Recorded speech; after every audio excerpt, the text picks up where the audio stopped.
You're listening to the Gamecasters.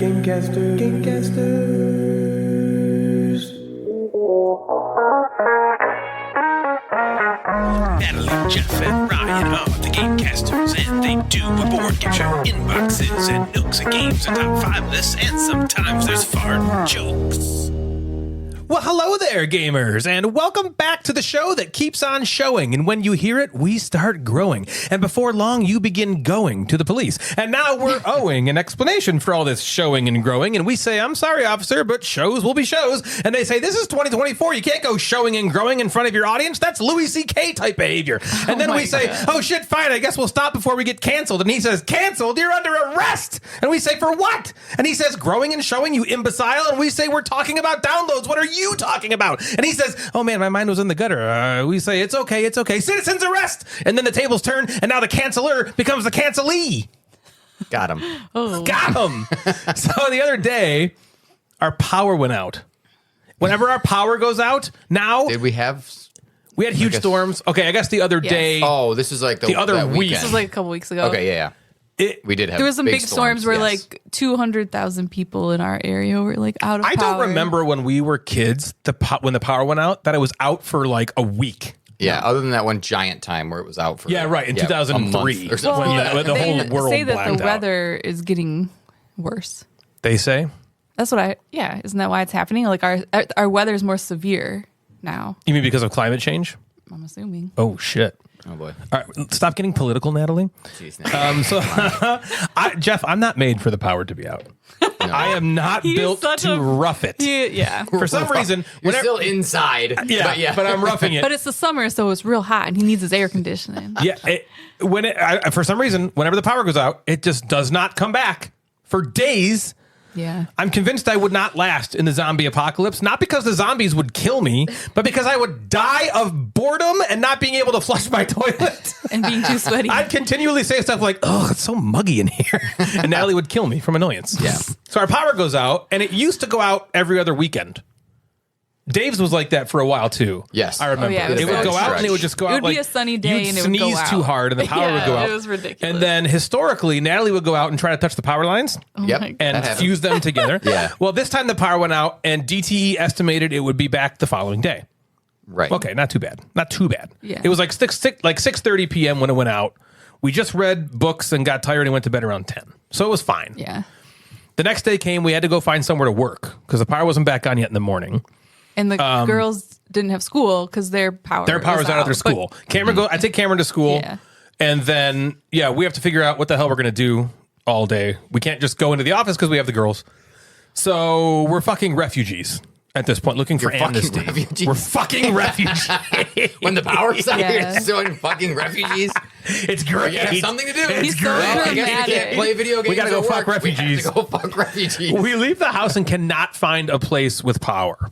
It's impossible. We have the kids with us, so we can't go into the office. As much as I'd like to offer help, as much as I'd like the offer of help from friends and family, anytime we do that, we can't get any work done because we just want to visit with those people. Yeah. Oh yeah, I offered my house. You did. I was like, because yeah. I wasn't going to be there because I was going to be at work because we didn't lose power. You didn't lose power. Yeah. That's right. Yep. Yeah. But we were like hoping. We were hoping the power would come back on that day, well, so we didn't want to go too far away. The girls were going to go to their moms at like lunchtime too. So we're like, I don't want to. Yeah, we were like, let's just find something to do in the morning. Yeah, get some breakfast, get some lunch, hang out at the same time. Just fuse breakfast and lunch together. But we went to like a bunch of different places. We figured we could just go to Panera because Panera is perfect for this. The kids love Panera. They have Wi-Fi and they have plugs that you can like, plug your shit into. So we pull up to Panera and we're like, fuck yeah, there's nobody here. It's perfect. Yeah, we're like, it's going to be so busy. It's going to be great. Turns out there was nobody there because the power was out. There's no power. Sure. It makes sense. Well, it didn't make sense because everywhere Everyone else around had power. had power. Like all the lights and all the other They just businesses. turn their own lights out. They were like, let's just say we don't have power. I feel like they probably were like, oh, we don't have power, we're closed. Then it came back on and they were like, well, we already said we're closed. So we go back on the road. Cars overturned all over the place. People eating other people on the side of the road for sustenance. Trees falling down. The sky purple with impending doom. We drive 20 more minutes and find another Panera. This one open. But we get in there, and of course, there's no outlets for us. So we sit outletless, waiting for someone to leave a spot next to an outlet. We're there for hours. I'm working, hoping my battery doesn't die. I'm looking at my phone, constantly waiting for the power to come back. It says, you know what, fucker? Now it's estimated to come back the next day. Yeah. I lament. We all lament. There's so much lamenting. No. A lot of lament. We lament. Ryan rages. Okay, they lament. I become borderline suicidal. I'm very upset. We finally get home, and again, the power's out, and it's disgusting in the house. None of our fucking toilets will flush. The air in the house is gross. There's no opportunity for humid, powerless sex, as we haven't taken showers in 2 days now. Enough was enough. I told Natalie that we needed to go get a generator. We've always wanted.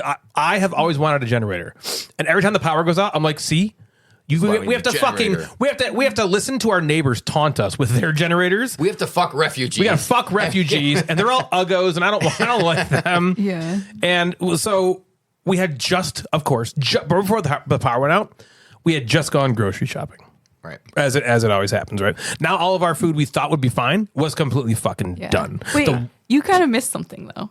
Oh boy. Because it said it was going to come on the next day. And then it said the next I haven't gotten there yet. Wow. No. You're talking about the middle of the night? No. Just let me get there. You're not even going to say that. Why do you think I'm not going to say that? Okay. Just let me get there. Has Natalie said that before? Let me do it. Let me get there. No, I'm pretty adequate. Good for you. Yeah. That's good. Yeah, I almost 3,800 times. You have to be. I have an You're like almost a professional. 100% orgasm You're like a professional. rate. You're like a professional. 3,800 times, almost 100% orgasm. The only times that orgasm made a doesn't career out happen of is this. when I am almost completely out of air that I pass out. So the water didn't work. It was so anger-inducing. That night, we went to Home Depot, dropped a lot of money on a generator. When we get home, it's pitch black outside. We've never set up a generator before, so we have no light and no idea what we're doing. So we just decided to go inside and sleep, and we'll do it in the morning, hoping that maybe the power will be back on in the middle of the night. We finally get to sleep again, but I wake up in the middle of the night and check TTE, and I see a text from Natalie. Is this what you didn't think I was going to say, Natalie? God damn you. The text from Natalie that says, you just ruined the narrative arc here. The text says, my God. They said the power was back. This is what Natalie's texting me. They said the power was back, but it wasn't. So I reported it again. I'm like, what the fuck? So I checked our outage status, and now it says it's not coming back until Friday. It went out on Tuesday. Yeah.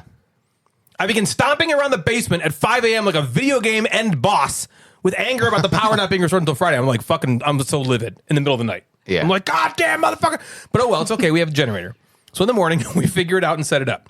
We got the fridge running, the water back, and we're able to charge our phones. I decide to go to the store, pick up some other things.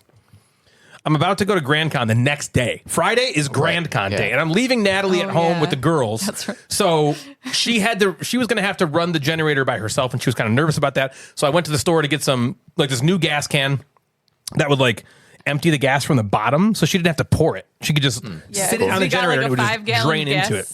Can, and it was really awkward and heavy to pour in. The power is Thursday now. The power's supposed to come back the next day. Natalie needs to be able to operate this thing, like I said. So I bought the gas can and the funnels and other stuff we needed. I get home, I pull in the driveway, and our power's back on. We had used the generator for 30 minutes. Okay. Literally, we set it up. It works. He ran to the store, It and works. I was like, I'm taking a shower. And so I get in the shower, like right after the generator works, because now the water's working. Mm-hmm. And then by the time I get out of the shower, the power's back on. on. And I was like, what the fuck? So that's the end of the story of our power It had to be a outages. cold shower. Was it cold? It wasn't. Oh, the water in your water heater was. It must. I mean, maybe it was just warmish. from, I don't know. Well, you didn't take a shower the literal second it came back, right? You waited a few minutes. So maybe there was, maybe it heated up in that I thought it might time. be cold, because I was like. Oh, you took. I thought you took it when you were running on the generator. Yeah, I was. Yeah. I Oh, did. okay. All right. But I think you might have waited a little bit of time. So Yes, it must have it heated. worked on You must have had a little bit of heated water. I mean, I don't know when it came back on. I know when I went in the shower, it wasn't on. And when I came out, it was on. Well, there you go. yeah, I come home and I'm like, we can always tell the power's back on because we have lights on the outside of the garage. Yeah. And they're just always on. Yeah. And so I'm like, oh my God, the light on the garage is on. We just spent like $1,500 on this fucking generator. I mean, you have we it used now. it for 30 Yeah. minutes. Now we have it. You Now lose we don't power feel like we tomorrow, ever have so- to go through this hard Because we lost all our again. fucking food. We had just That was we the had worst. just gone grocery Yeah, shopping. you We Toilets lost and the it. food are the worst. You get a day about, like, if you keep everything closed, it's Yeah. a day, maybe And we 2 in the did. freezer. Right. But Yeah, we mostly salvaged But then when it's 2 and freezer 3, you're things. like, no, you're damn fucked. it, you're Yeah, fucked. we were. I mean, you don't want to completely risk fucked. eating no, meat I'm not and going to eat stuff. some And fucking piece of cheese that's been in the Yeah. lukewarm fridge for. Right. It was just a nightmare. But now we have the generator. Yeah. And a lot less money in our bank We account. set it up so we know how to do it. We know how to do it. Easy. Easy peasy. Yeah. It's annoying as fuck. Yeah, we have like 800 extension cords now. Yeah. We needed to run them all throughout the house. So fucking annoying. I think our neighbors were cracking up because they're like, oh, the Jameses finally get a generator. And 30 minutes later, it comes back. Not even, like, literally, like, 15 minutes later. It was not long. Yeah. What's been up with you, Jeff? School started back up. That's kind of that's the big thing getting going on. back That into sucks. that. Yeah, I mean, it's. I always forget how I'd rather lose my tired- power. Yeah. Oh, my God. I always forget how tiring it is, especially the first 2 weeks where you're Especially just like, after a whole summer of just doing whatever on. the fuck you want. yeah. Yeah, You're summer of just Jeff. on, like, No, that was fall of kids. yeah. All of kids. So yeah, it's Autumn. like, and that first week is like you welcome them in, and it's just nonstop. Like, eventually they start doing work, and like, all right, I can sit for a second while they're doing work or whatever. But the first week is You gotta just be on. a lot. Yeah, Yeah, so it's you a have lot to of be on. just being tired. And now our son Jack is going to Young Fives 5 days a week, so that kind of like splits up. So I take Millie to my mom's in the morning. Devin takes Jack to school with her. So it's like we're just kind of like in the morning, go, like go, go, everybody go, get go. up, see ya. We'll see you after school, and we just go.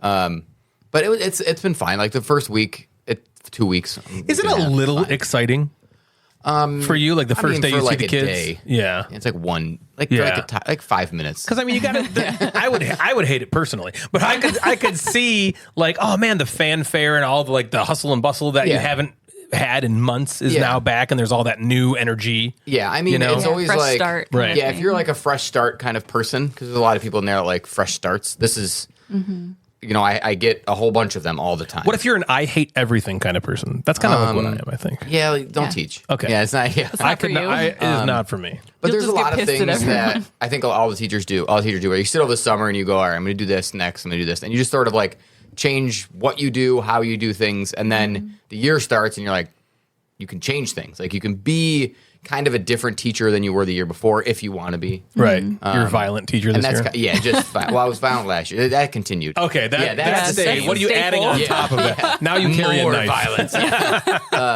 So yeah, it's been like a whirlwind just to start the year. It's Yeah. crazy. So it'll start to like calm down, and then it'll get into like winter where it's just overly depressing. Yeah. Yeah. And especially totally. when you're in Michigan where there's like no sun from December till Yeah, February. it's like Yeah. dark all the time. So, Right. But that's it. We're watching Especially in the random early stuff. morning. What are you Yeah. watching? Anything Well, you're we're excited watching. about? We started and we're almost done with season one. We've kind of slowed down of a Hot D. Oh, right. I forgot you're watching Right. that. You're almost to the end of the first season? Almost to the end of the first season. They just made the like transition into the older. They're now older. Yeah. That happens pretty They're just quickly. gonna fucking catch up, right? They're gonna catch up together. Every time I watch an episode, it goes 40 years into the future. That's the thing. And then season 2 is like 2 days. A week and a half. Yeah, Oh, there's right. it's season 2. It's like I feel like season 1 could have been split into 2 seasons. Yeah. And season 2 could have been condensed into 2 episodes. Yeah. That's how it feels like. It feels like nothing really happens in season 2. A ton of fucking shit happens in Yeah. season 1. Yeah. Yeah. Are you liking it? Finish. Yeah, it's good. We finished watched Supercell.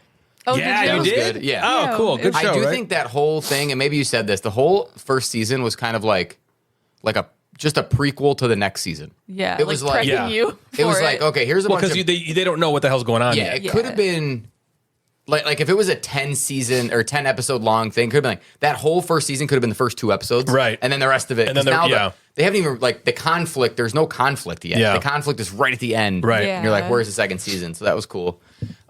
There's been like these 2 things that popped up on Netflix and Peacock that were like about the Lacey Peterson murder. Oh. Do you know this guy? I know Scott Peterson Scott story, Peterson of killed course. his wife, right? He's in jail for killing his wife. Yeah. And there was a Lacey Peterson documentary that focused mainly on her and the Is that story. the one that happened in like Aruba? No, he What's killed that her in one? her. There was one that happened in killed Aruba her, or like, in the Jamaica. house. Ooh, I want to take it. You want to take it? Your life. Ooh, I Bermuda, want to Bahamas. take your life. Maybe it was Bermuda or Bahamas. Come on, Pretty Yeah. Mama. Maybe You're Lacey right. Peterson was Key the Pretty Largo? Mama. Was it Key Largo? Key Largo. Maybe it was Key Largo. Montego. Yeah, Montego. Oh, baby, why don't we go To the Florida Keys. No, to Kokomo. The Florida Keys is the first verse, Natalie. To the Florida Keys. And anyway, he killed his wife. That's where Lacey But then the second Peterson. one is interviewing Scott Peterson from prison. It's like his first interview in 20 some years since he went to jail. Yeah. So he's kind of saying, "Oh, I didn't kill my wife." Blah blah blah.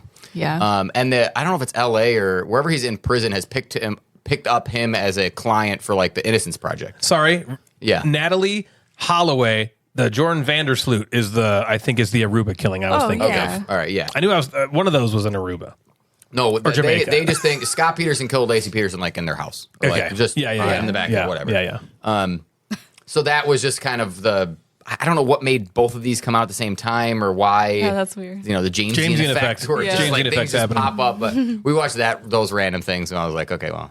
It was good? I don't know. I still think he Did we killed his watch wife. anything? Oh yeah, fuck yeah. We just currently we're watching. Oh yeah, the new Only Murders in the Building season. Oh, we have to start that. Okay. And Yeah. then the Lord of the Rings show. Oh, the Lord of the Rings show, which gets a lot of fucking flack. Rings of Power. Or Yeah, whatever. people I think are it's really good. nerds hate it. I like it a lot. I mean, and I'm honestly a huge Lord of the Rings fan, so I feel like I'm that, and I'm also a big fucking critic of everything. I hate everything. You are. And I'm surprised. I really like it. Okay, I think it's really good. I think the people that are bitching about it, who gives a fuck? Because the stuff Just they're enjoy bitching the about. entertainment. I mean, like, it's people that are like, oh, there shouldn't be dwarves that are black. The women dwarves are supposed to have beards, and they don't Oh, in the sure. show. Yeah. You know, and it's like, okay, People yeah, do that for Game what? of Thrones sometimes Yeah. too. cool. I mean, I And do it's like we're understand talking about a part of it. fanatical fantasy You are. world. You The fucking fantasy nerd. is the key there. It's fake. This is just an interpretation of it. I mean, I'm not going to say that I don't understand people being passionate about source material. I am not going to, I don't want to completely discount it, but at the same time, it's like, come on, nerds. Yeah. Don't be a fucking nerd. fucking nerd. It's a good show. If you don't like the show for other reasons, that's fine. If you don't like the show because there's a black dwarf, Right. you're stupid. You know what I mean? So Yeah. it's really stupid that people do that. But I actually personally think the show is good, and I'm excited about watching it. It definitely does not hold true. It does not. It's almost more like something that's set in a universe that you like, and you're like, oh, I know these characters. It doesn't follow the exact. It doesn't necessarily follow it thing. exactly, but it's still cool to have anything Lord of the Rings. I think it's probably not doing what they hoped it did. Amazon was hoping it was going to be Game of Thrones. Of course. Yeah, You it's know? not getting. Well, they got the huge IP, so they're like, all right, well, Yeah. Let's do it. But then they didn't get the rights to some of the Tolkien stuff.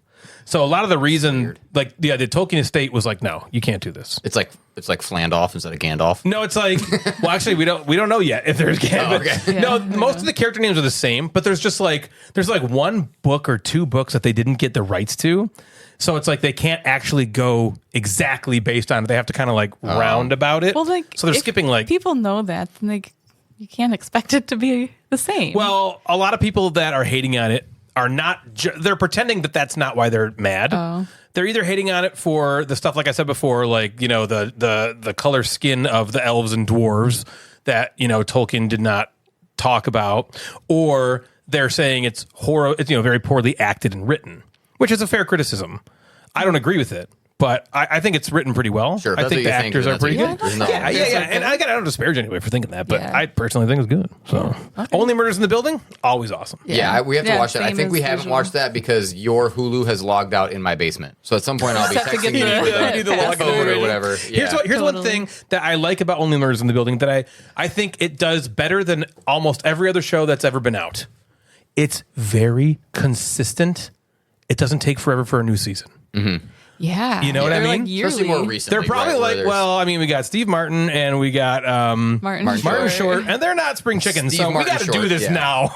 We got to get these Yeah, going. and it's very similar. Like the show is kind of the same, right? Yeah. But it's just still like it's fun to They're watch. like 30 minutes. It's fun. It's like whimsical. You just It's not want to like see Selena something Gomez doing serious. anything. Correct. Basically. No, you want to see Steve Martin and Martin Short together. Yes. Yeah. It's The like two of them that's back the and whole forth are show, great. and it's It's so hilarious. It's funny. always fun. Yeah. So that's a great show. I like that show a lot. Like the show. like the show. I got something. Yeah, let's hear it. Jeff, guess what? What'd you call him? I said Jeff. Guess Okay. what? I thought you said Jess. Yeah. What?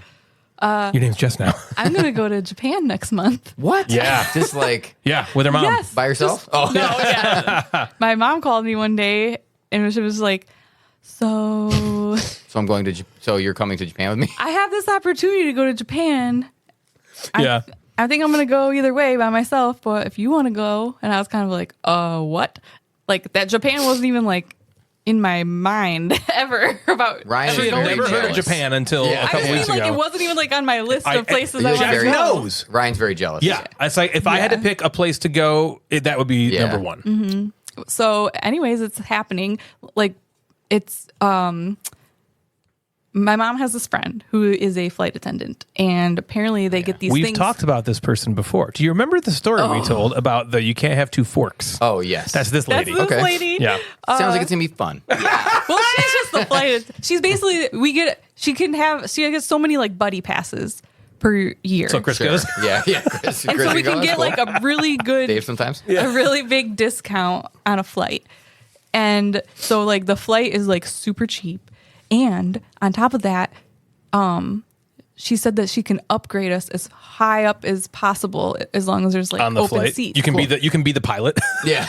So like we can possibly get like a really First cheap class flight or and the- like or the first business class or whatever is Right. the- Potentially those ones with like the beds. You know what I mean? Yeah. Yeah. And Or if so- it's a big enough plane, you could have like the upstairs. There's an upstairs in some I planes. didn't know, but yeah. Holy shit! Is it So- like on top of the plane? Yeah, you have to hold on. So there's that, and then it's actually like really cheap because the yen is so weak right now.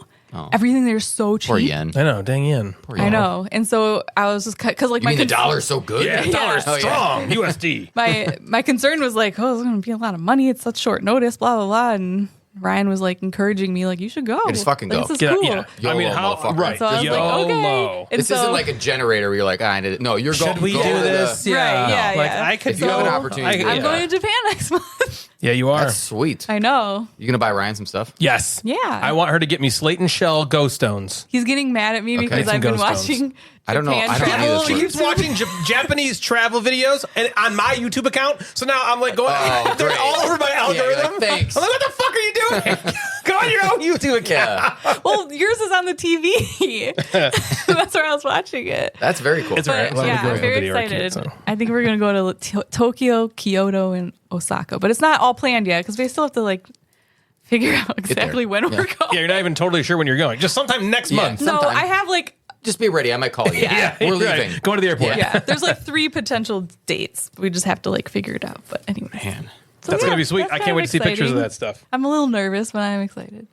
Yeah. The flight's long, but it'll Yeah, be the flight is long. Luckily, we're going direct flight, but it's long, and then it's just like Detroit to Tokyo is a direct flight. Isn't that crazy? from That's Delta. nuts. Yeah, it's 14 You hours. go west over into Canada through Alaska and then down into Japan. Cool. Yeah. I would have thought like LAX. You would have had to fly to California and then same. shoot over there. I think Delta only has one direct flight. It's only one option. plane. So You got to wait They for got the one plane. plane. Yeah. and well, it's in Gotta wait till it Cleveland, gets so that'll back. be Yeah, it'll be just maybe a wait. couple weeks. Just But wait. I mean, They'll be it's around. just stuff like I don't. I'm feeling less nervous now that I've like watched a bunch of videos. But I'm like, how do we get around? How do you pay for stuff? walk. How do you Got to buy it. like, do they speak English there Probably. pretty commonly? Yeah. I know. Just I would stuff think like a lot that. of That them I do. was just like, I don't know anything about Japan. Right. And so it's making me feel better, like learning more stuff. But You should take like a Rosetta Stone class for a month. yeah, I Learn already some downloaded this phrases. translator on my phone for like if we go to restaurants, I know what I'm like getting. Okay. But yeah, it's pretty cool. So for how long? Like, are you going for a week? You think? Yeah, basically. Okay. All right. So Yeah. next month for a week, at some point, Natalie will Yeah. just be in. Natalie Japan. be in Japan. Like the middle Okay. of October, basically. spooky, End of scary. October. I know. That's when the word for mitzvah. I need Oh, some yeah, ghost but stones. You should another find thing- Oink Games, Yeah. right? I Find read that Games. Oink Games is pretty, like, if you go to like game store, like, they're everywhere. Well, you need to get some. Bring an empty suitcase. Yeah. Bring home a fuck ton of Oink Games and Slate and Shell Ghost Stones, please. Go. Are you saying ghost stones? Go, the game Go. Oh, Go. The Yeah, stones okay, you make all right. for Go. Japan is like a pretty big country Yeah. that for Go. I thought you said ghost. I'm like Ghost, I'm like, are they ghost, Ghost stones. stones. Ghost owns. spooky Yeah. stone? Yeah. But I heard that it's very clean and very safe there, which also made me feel better because I'm always That's what scared the of being tourist like, videos would tell you. Natalie. well, no, but I've that's another thing that I would be like nervous about is like, I have Yeah, a it's a good fear thing of you didn't being decide to kidnapped go to and North then Korea. I'm a sex trafficker. I say that in the airport. Natalie, there's sex traffickers Yeah, everywhere. And listen, I know. you would not be a sex trafficker. That would be you'd be doing You're it. right. Right. I'd be Unless you've made a change in your life. You're right. You're right. But yeah, so I feel like decent about that too. About not being sex trafficked. Yeah, you don't Or want to be human Yeah. trafficked. Apparently, That's it's good. like one of the lowest crime rates in the world and stuff like that. Nice. Yeah. Well, good for you. So if there's any listeners out there in Japan, just look out for Natalie. yeah, Natalie will be there soon. Or Yeah, if you've so been to she'll- Japan, tell me some tips, some travel tips. I will bet you there's a lot of people in our Discord who've been to Japan. Yeah. It's a hunch I have. Yeah. Yeah, I want all the info. I mean, it's a pretty popular tourist destination. I think it is, You know too. what I mean? A lot of people I feel like go there for work. Yeah, that's what. Like a lot of people I know that have been to Japan have gone Yeah, for like their Kyle jobs. Sure. has gone for work, and he was like, "It is like nowhere you've ever seen before. It's just so different." Yeah, That is the truth. It's Yeah. If you've never seen it, it's gonna be like nothing. Well, it's just like Nothing. very different. yeah. Well, then there's like little things. He was like, he's like, a lot of times the bathrooms don't have like paper towels. And so people like walk around and carry little cloths with them so they can like dry Yeah, their that's hands weird. and stuff. Wow. You know, Well, we're a I don't wasteful know. country, so that's Yeah, true. yeah. True. We could learn a thing. I or heard two. that there's like no like garbage cans anywhere on the street, so you have to You just throw it in the like curb. they're like Eat it. have something to carry your garbage with so you can throw it away. Like a little doggy doo-doo bag. I guess. Dude, you have a whole roll of those. Just bring those. You gotta buy shit. Have it on your belt. So while Natalie is going to be gallivanting in Japan, Jeff and I are going to play some board games. Jeff, do you have any board games you've been playing recently? Yeah, I've been playing some games, and I played a bunch of new games actually on Monday because it was my pick. But I'm talking about none of them. Oh, really? Because I have a backlog of things to talk about. Oh my so I've been gosh. still rolling a little bit on BGA. So I'm looking forward. I'm going to pick up a premium account before the Digital Nerd Fest, okay. which is coming up in less than a Yeah, month. and Yeah, right. beginning of October. Exactly. So that's very cool. I played Far Away a handful more times on Board Game Arena. Did you get involved in that tournament, the Faraway tournament? No. But I wonder how that went. I stopped, like, when school started, I was basically like, all right, I gotta get I out have of to here. do something. So I Pause, yeah. finished. Get the fuck outta I here. did get revenge on Swoozle and Castles of Burgundy. He was like, let's do Suck He it, won one. Swoozle. I won one, and he was like, let's start another. I'm like, nah, let's just wait. Yeah, So I don't know. I'd be good with that Yeah, too. so that was good. I'm like, we Ended each off got on one. Yeah. Right. But I do want to talk about a brand new game that I got at Gen Con this year. Oh, I want to guess. Okay? I want to guess. Sparks. No, we talked about that already. about Is it a one word or a two word? It's a one-worder. Does it start with an S? No. Cities. Cities. Oh. Shit, I remember he That's told me what before the this episode. It's cities with an S. Yeah. Yeah, it's cities with a. I was like, he Yeah. told us all the games. I know. I he's forgot. talking I about. completely all out of my brain. So I stood in line waiting in the morning for. I'm gonna say it This like is DeVere, I think, was right? waiting to get Rock Hard, Right? Yeah. and by the time I got to the front, there was out. So I just grabbed cities. Typically, you don't have to wait So to get hard. You just kind of do it. It just happens Yeah. sometimes, and sometimes it's like, oh, hey, look, Then I'm rock hard. I wasn't probably even take trying. care of that. Yeah. you know. So then I bought cities instead, and I was like, okay, cities was kind of on my list as well, so I bought it. It looks so cool. The cover of the fucking box is beautiful. Amazing. So that I'll skip a point. Jorge Redon, George Redon, Jorge. got it. Usually. Yeah. Okay. Jorge sometimes. His name needs to be out there because the game is beautiful, especially the cover. The cover is It beautiful. looks so cool. I love the cover of that box. Steve Finn and Phil Walker Harding are the designers. Oh. Steve Finn did Biblios, Yep. and then Phil Walker Harding's done everything else. A lot of things. Yeah, Sushi Go, Emotep, Baron Park, Gizmos, Silver and Gold, Gizmos. I love the Oh, it's the Gizmos. same Yeah, game. Gizmos. Gizmos was fun. Yeah, same game. Gizmos Silver was and Gold, okay. Summer Camp, and a bunch of other like stuff. Okay, he's a name, and he has like almost typecasted kind of. He has a type of game that he makes. So in this game, Cities, you are tasked with putting together a plan to transform a neighborhood within the city. So if the three of us are playing, we each have a neighborhood that we're kind of controlling, building within our beautiful city. Board games seem to lend themselves really well to that theme. Yeah.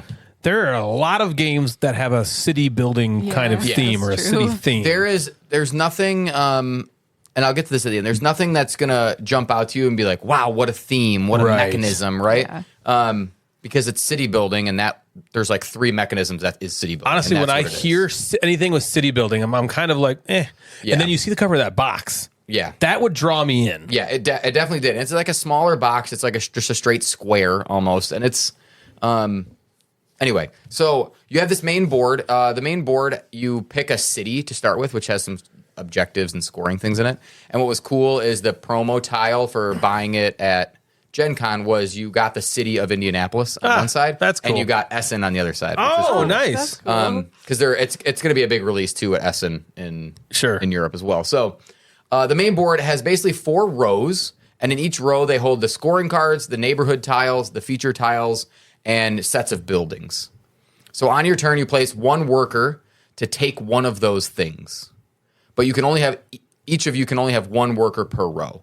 So in each round, you're only going to get 1 tile, 1 feature, 1 set of buildings, and 1 scoring card.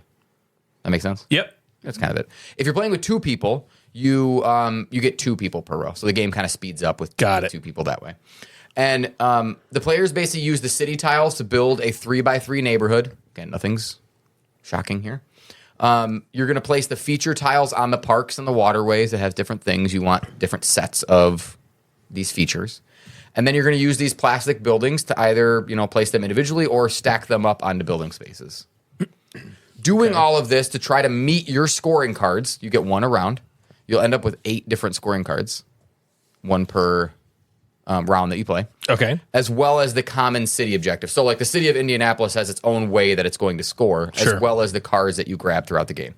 Once everyone has a 3x3 neighborhood, boom, you start scoring. So you score for your parks and your waterways, and you score for every single one of your scoring cards, which is kind of cool. So you have 8 different scoring cards, and you'll score for each of those. And you score for the city objectives. Most points, yippity-doo-dah, they jump up and down. Right, okay. Okay, Cities is an extremely approachable game that I had fun playing. I liked this game. The art is vibrant, attention-grabbing. It's beautiful on the table. It's like 3-dimensional because the buildings go up. It's colorful. I learned it like in 15 minutes and taught it in 10 minutes, and Devin and I played it in 30. Oh, wow. It's that light. Okay. Yeah. It's fast. I guess it makes sense. Phil Walker Harding designs pretty light games. I would say with more people, it's probably 45 minutes to maybe 50. But it was quick with 2. Okay. Because you're getting 2 tiles around. So Devin and I are only playing 4 rounds replacing our workers. Versus if you're playing with 3 and 4, you play 8 rounds. You're getting 1 tile per round. And the rules are simple, but like in most of Phil Walker Harding's game, the puzzle itself is fun. And what I think is most important is that this game is very clean, if you know what I mean. There is no fiddliness. There's no extras. It is just a solid, puzzly, tile laying game. Okay. He never really streamlined. Yeah. I don't feel like Phil Walker Harding games ever try to do anything super insane, above and beyond craziness.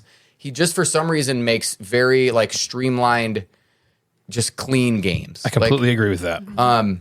But the other side of that is that he's not doing anything super innovative. Yeah. The game doesn't do anything innovative, but what it does do, it does really well. Right. In terms of, placing your tile, your building, it's like every game, right? Yeah. I need to make sets of 3. I need buildings to be tall and short. But he can do that really well. So nothing in this game is broken.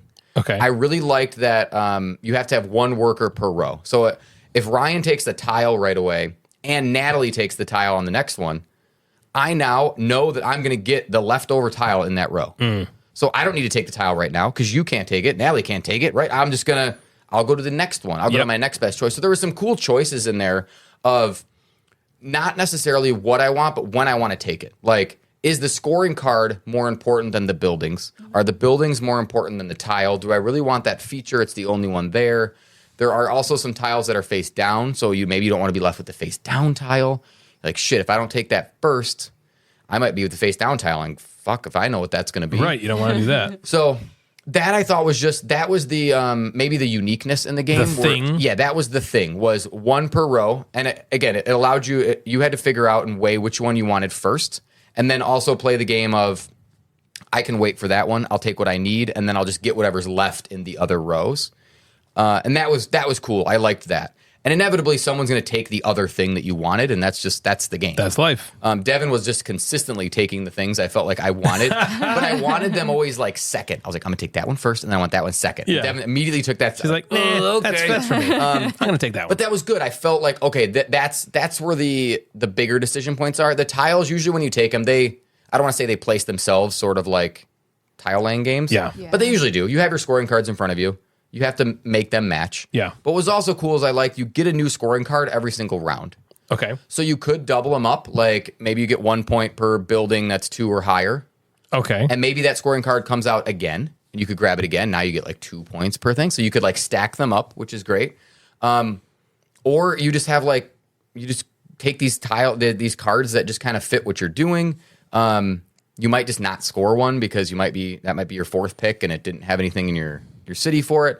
But I did like that you were getting constant ways of scoring throughout the entire game. So again, it's not flashy, it's not new, groundbreaking, but the game itself is good. It's not going to blow anybody away.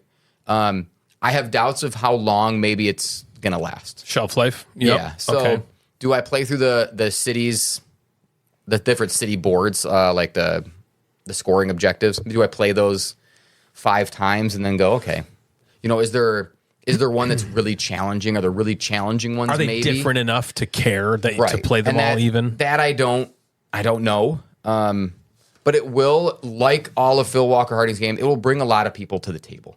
Okay. Lexi and Cameron could sit down and play this game flawlessly and know what they're doing and Really? play it well. Oh, There's cool. I don't think there would be like a learning curve, or I don't think the two of you would stomp them into the ground because Yeah. you know Yeah. more. Right. And that's what I think Phil Walker Harding does really well. So the game didn't blow me away. I'm going to keep it. I'm going to probably play it a few more times. Did it exceed, meet, or come beneath your expectations? I think it met my expectations. Okay. I think I was you were hoping it would exceed. Yeah, And and I it think it was met. like, this is kind of what I've experienced playing Phil Walker Harding's games, and I know what to expect now. Because early on, when I feel like when I played Gizmos, I was like, I'm going to play every one of Phil Walker Harding's games. And I played a few, and I was like, Okay. he lives in this lane of like, he's going to make a 2-weight at most game, and it's going to live in like a tiley, puzzly kind of game.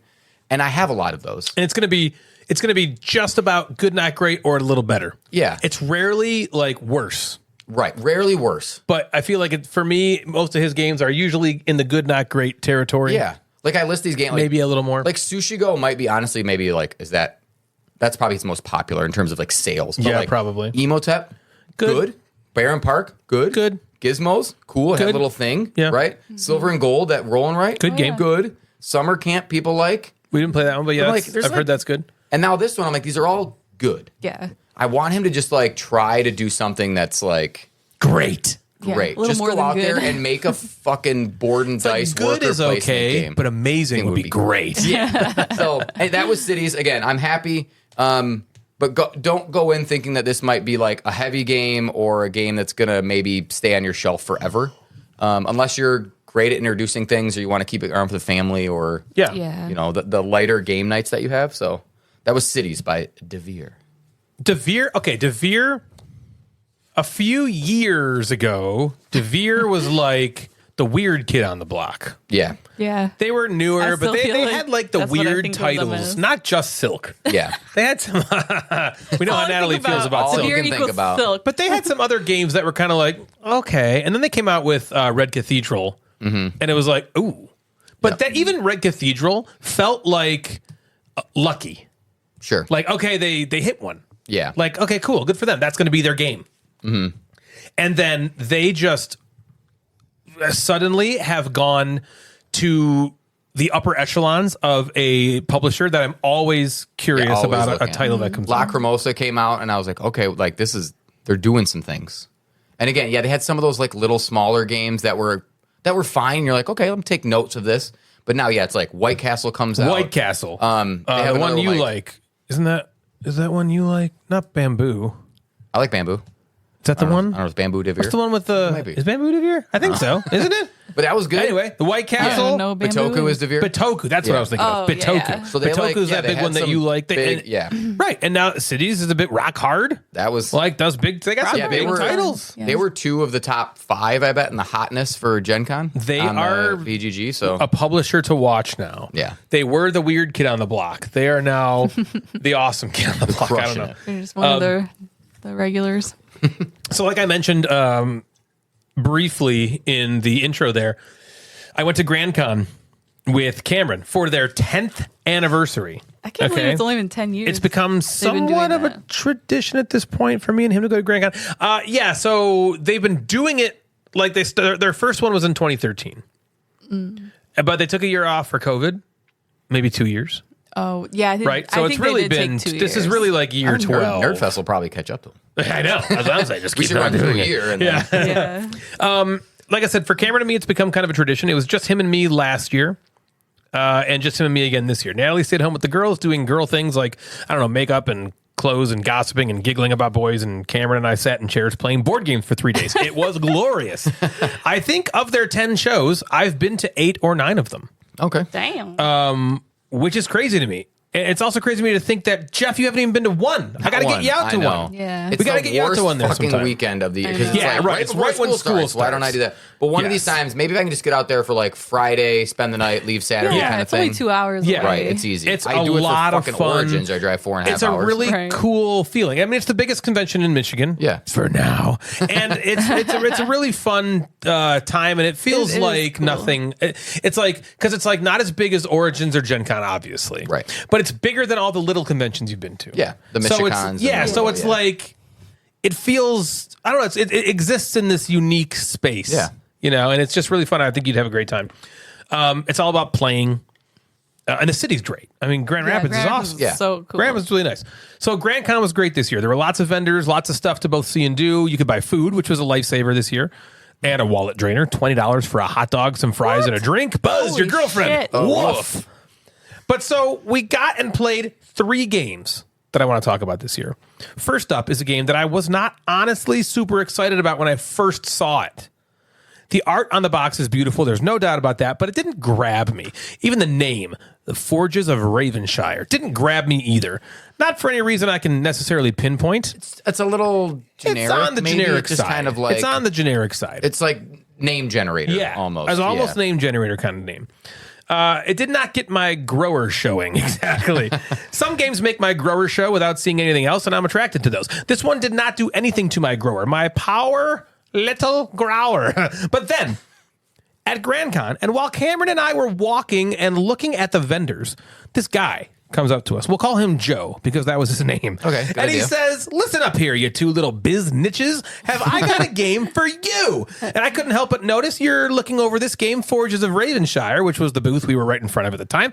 And I've got a copy of it sitting at my table, which I also couldn't help but notice is right next to where you are sitting. Would you be interested in, and he looks both ways, a play with me? Oh my god. Cameron turns to me and said, "Dad, what's a biz niche?" And I say, "Hush, son, there's forging afoot." Shut up. Really, the super nice dude named Joe asked us incredibly kindly if we wanted to try the game, as he was super excited about it and couldn't wait to show it to people. And we were like, well, we were just about to walk around the hall and look at vendors, but let's give this one a try. Yeah.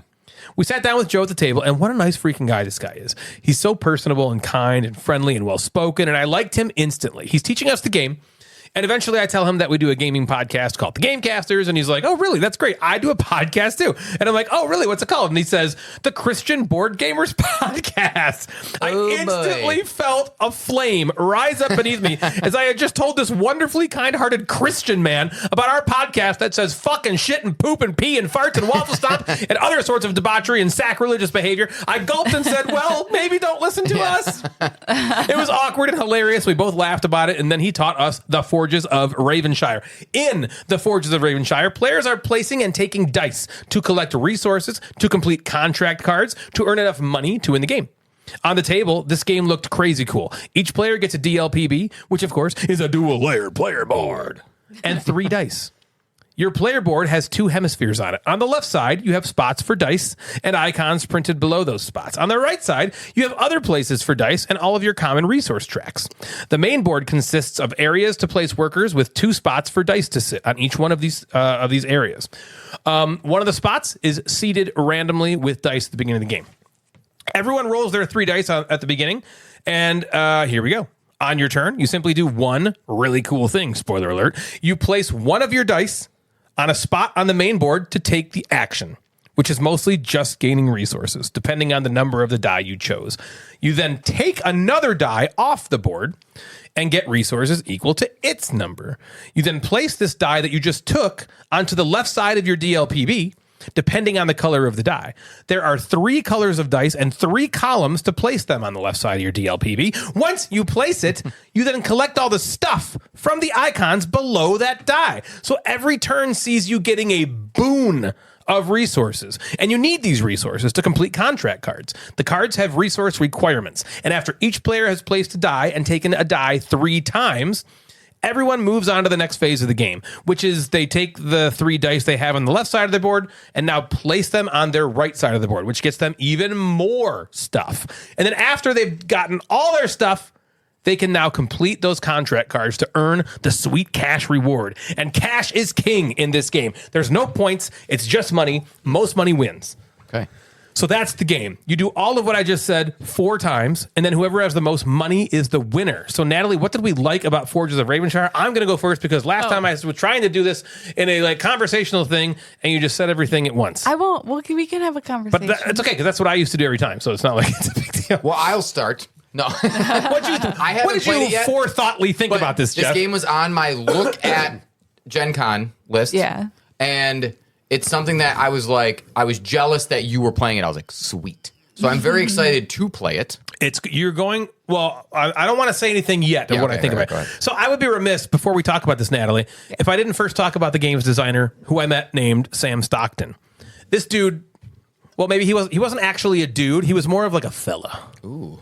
This fella was so kind and gracious and happy that people were loving his game that it was hard not to get even more excited to play it. Cool. Same with Joe, the guy that taught it to us. Joe really made playing this game that much more inviting and welcoming, and he was a beacon of positivity. And am I a Christian board gamer now? Maybe. So the mechanics of the game are extremely fun. Wouldn't you say, Natalie? The mechanisms of the game? That's the best part. That just playing the game is a joy. Yeah. The stuff that... The way that you do stuff is really cool. Almost all of it. Right. You place a die. Is really cool. You get stuff. Yeah. Then you take a die. You get stuff. Yeah. Then that die you took, you place on your DLPB, and then you get more stuff. Right. And then you do that 3 times. Oh my God. That's all you do in this game is get stuff. I loved, one of my number 1 favorite part, and maybe is my number 1 favorite part, is that, because like most games, you just place something, and then wherever you place it, you take that stuff.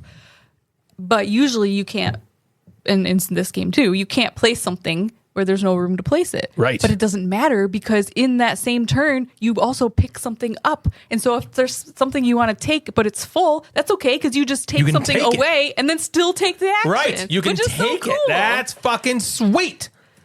This is everything I want in the game, mechanically.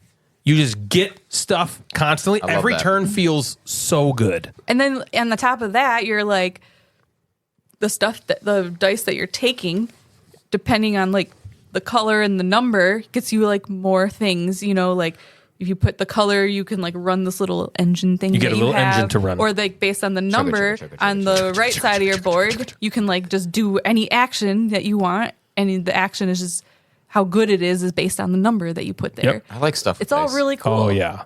The production is nothing short of incredible. The card stock is thick with 2 C's. The boards are bulbous, meaty, veiny. The dice are chunky. Everything about this game is satisfying to both look at and touch. It's another joy to handle and see. The weight is fantastic. It's a 3 on the nose. Ooh, I like it. 3.00. The length to girth ratio is fantastic as this game flies by, and you want it to, as there isn't so much going on that you'd want it to last too long.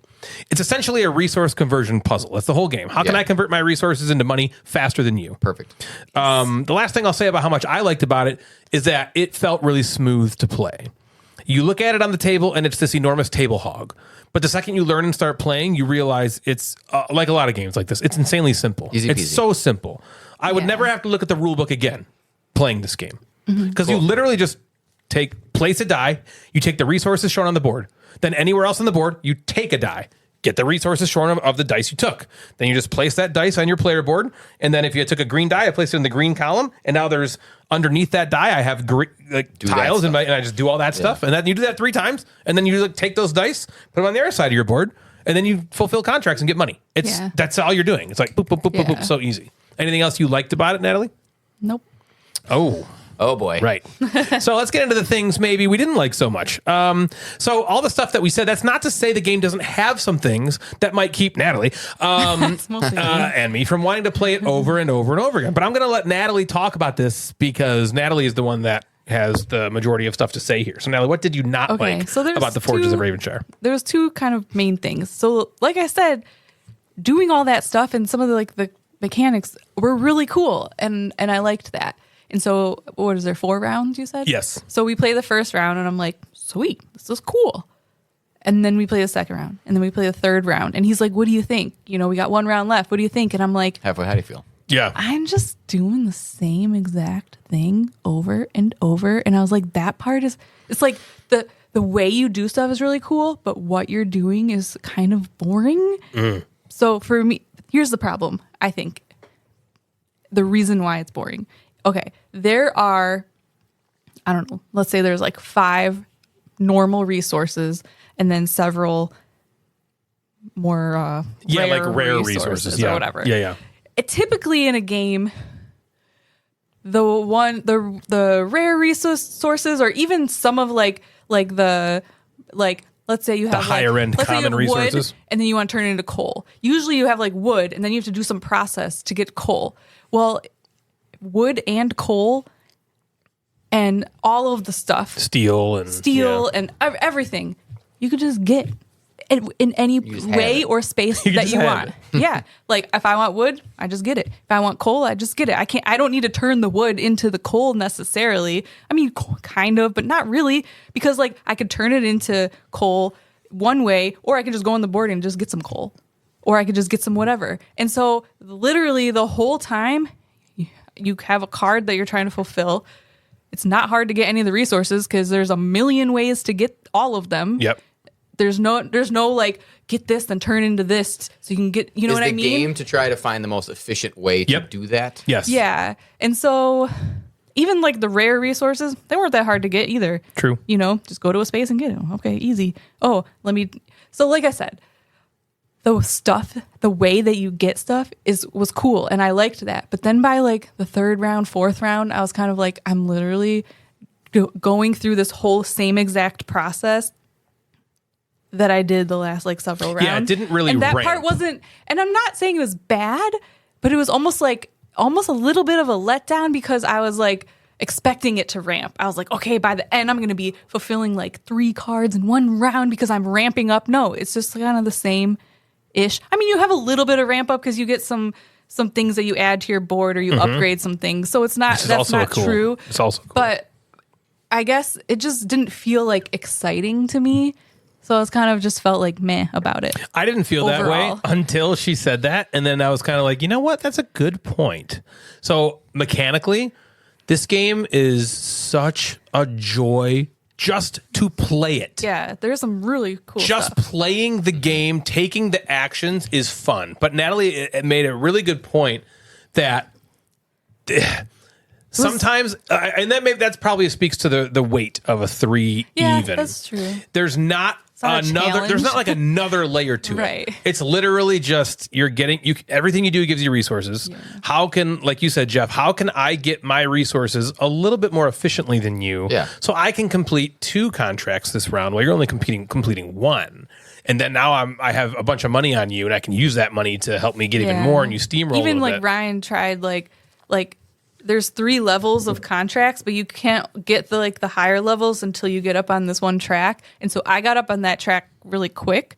And so I was getting these like high level contracts that were harder to fulfill. And Ryan was like, let me try to get multiple lower level ones and see how that works out. And I don't know. There was even like a time where I was like, oh no, I don't think I'm going to be able to fulfill a contract this round. And then I go through the stuff. I'm like, oh yeah, I totally can do it. Yeah, that's a good point. I can just do it all. Right. It was not very difficult to do what you needed to do. You can do anything. Yeah. Get whatever you want. Just get whatever the fuck you want. Just get what you want, Jeff. Overall, the game ended up being a wonderful surprise for me. I liked it a lot. While Natalie and I probably won't reach for it a ton due to the reasons that she illustrated, I was very happy with my plays of it, and I think you're going to love it. Yeah. I think when you play it and you have the game group play it, and maybe you and Devin play it, and anybody else that plays it, I think it's it's just fun to play. Yeah. And I did like it. It was more just like first there was something about it where I was like, I'm not like towards the end of it. I was like, Were you in a bad fucking mood when you played this game? No. no. Were you cranky? No. Okay. Because It's funny because I wasn't even really thinking about it. I'm just playing along, and then suddenly he's like, "What do you think?" And I was like, Well, let me tell you. "Well, I'm kind of just doing the same stuff." She makes a No, lot they're of all really good valid. points that Yeah. I think you might find that as well. For me, it was like Natalie was kind of like, yeah, it's a little boring because of that, and I didn't even feel that until she said it, and then I was like, that's a good point. But I had so much fun playing the mechanisms of the going like, game. Overrode that. It or whatever, overrode. yeah. Yes, I it could see that, overrode the result. Yeah. Yeah. The playing the game was the fun for me in the way that like tumbling dice. Playing tumbling dice, you're literally just like scoring the pips Yeah. of the thing, Fun, right? yeah. So it's like you're not really doing too much, but it's the actual playing of the game that's fun, and you don't typically find that. Oh my gosh! Natalie. Oh, What? a spider's There's a spider right in front of Jets falling down like Mission Impossible. It came right down. Whoa, right in front of Jeff's face. Why? Goodness, I'm Go not that way, there. Nat. Why right in his face? Kill You it. couldn't have gone I'm not anywhere killing else. it. Go take care of it. I'm in the middle of a very heated, Right there, it's passionate propelling all the way to the floor. passionate board game review, Natalie. Natalie, you take care of it. Yeah. I'm scared. Pops, do something about this. Pops, you're lying there doing nothing. What, you gonna put it on my chair? No, it's on the floor. Why did it have to go It's right in coming front? after I you. guess it's better that it didn't go behind your head Well, onto your like, back. Now I'm thinking his Yeah, buddy's or like, on your me. head. Oh, Natalie. Natalie did that, Spider. If you're still alive, Natalie's over It was there. Natalie that did it. Okay, she's I to always the tell west. Ryan because he doesn't want to kill anything. I'm like, well, I'll kill it, but if you want it to stay alive, you have to take care of So it. for my whole life, Jeff, I have taken bugs Yeah, I know. outside. Yeah. And then I saw an Instagram reel of Neil deGrasse Tyson. You know who that is? He's like a famous astrophysicist. I love him. I know you do, Natalie. God damn it. Whoa. I so great. saw a reel of his, and it was like, just kill the bugs. It was like you save the bugs and put them outside. They're going to die immediately. No, they are he's- not meant to live That's outside. what he said about mice.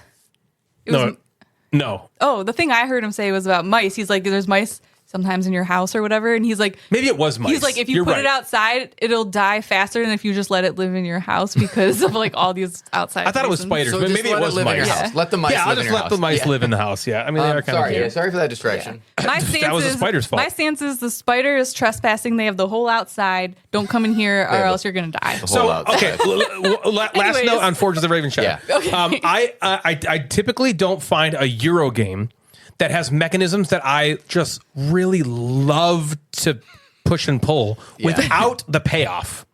And so this one Yeah. kind of doesn't have necessarily the payoff that other ones do, but it's front loaded. It has, journey. The it's journey's more fun. fun The to journey, yeah. play. It's more Yeah, I fun see to that. actually play and manipulate the mechanisms. And so I'm very excited to play it. it so. gets high marks, or it gets higher marks than I think it would. If it wasn't as fun to play, it would be a bomb, Sure. Yeah. right? But it gets saved by how much fun the mechanisms are to push and pull, and I think you're gonna like that a lot. Yeah. So that's Forges of Ravenshire. Jeff, what else you got? We played a game right before the show. We played 2 games right before the show. We did. This one we played right before the show. I brought Which over. one was faster? Right, I don't right. know. Maybe this one. I know. Okay, we played a game called Nekojima. Nekojima. Nekojima This was is on my list. another Gen Con game. Yep. It was on Ryan's list. It was on my list because I wanted to check it out because it just looks cool. Looks so as fucking cool. shit. It does look cool. This is a dexterity game. You can play it cooperatively. You can play it competitively. I'm always going to play it cooperatively. It just is better. And I just wanted it because it looked cool. Sure does. Apparently, Nekojima is the cat island. Apparently. Like from the Isle of Cats game. Yeah.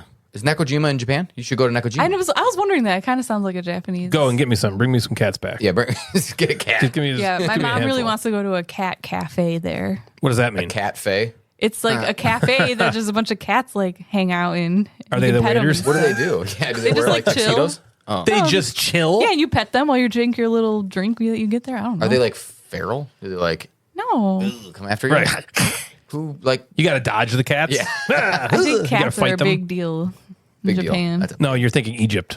It's a big deal. No, I think they really like cats. And Yeah. Well, I think there's a few places that are like full of cats. Like they're Yeah. just they Go to wander Nekojima. around. Like the Isle of Go to the Cats. Isle of Cats. Yeah, go to and the rescue Isle of some of Cats. those. Get the. I think there's two the places that are Oshaks. the Isle of Cats. There's like Cat Island and the Isle of Cats. Oh, those are different things. I think so. Nally's gonna look it up. Okay. Nekojima Island.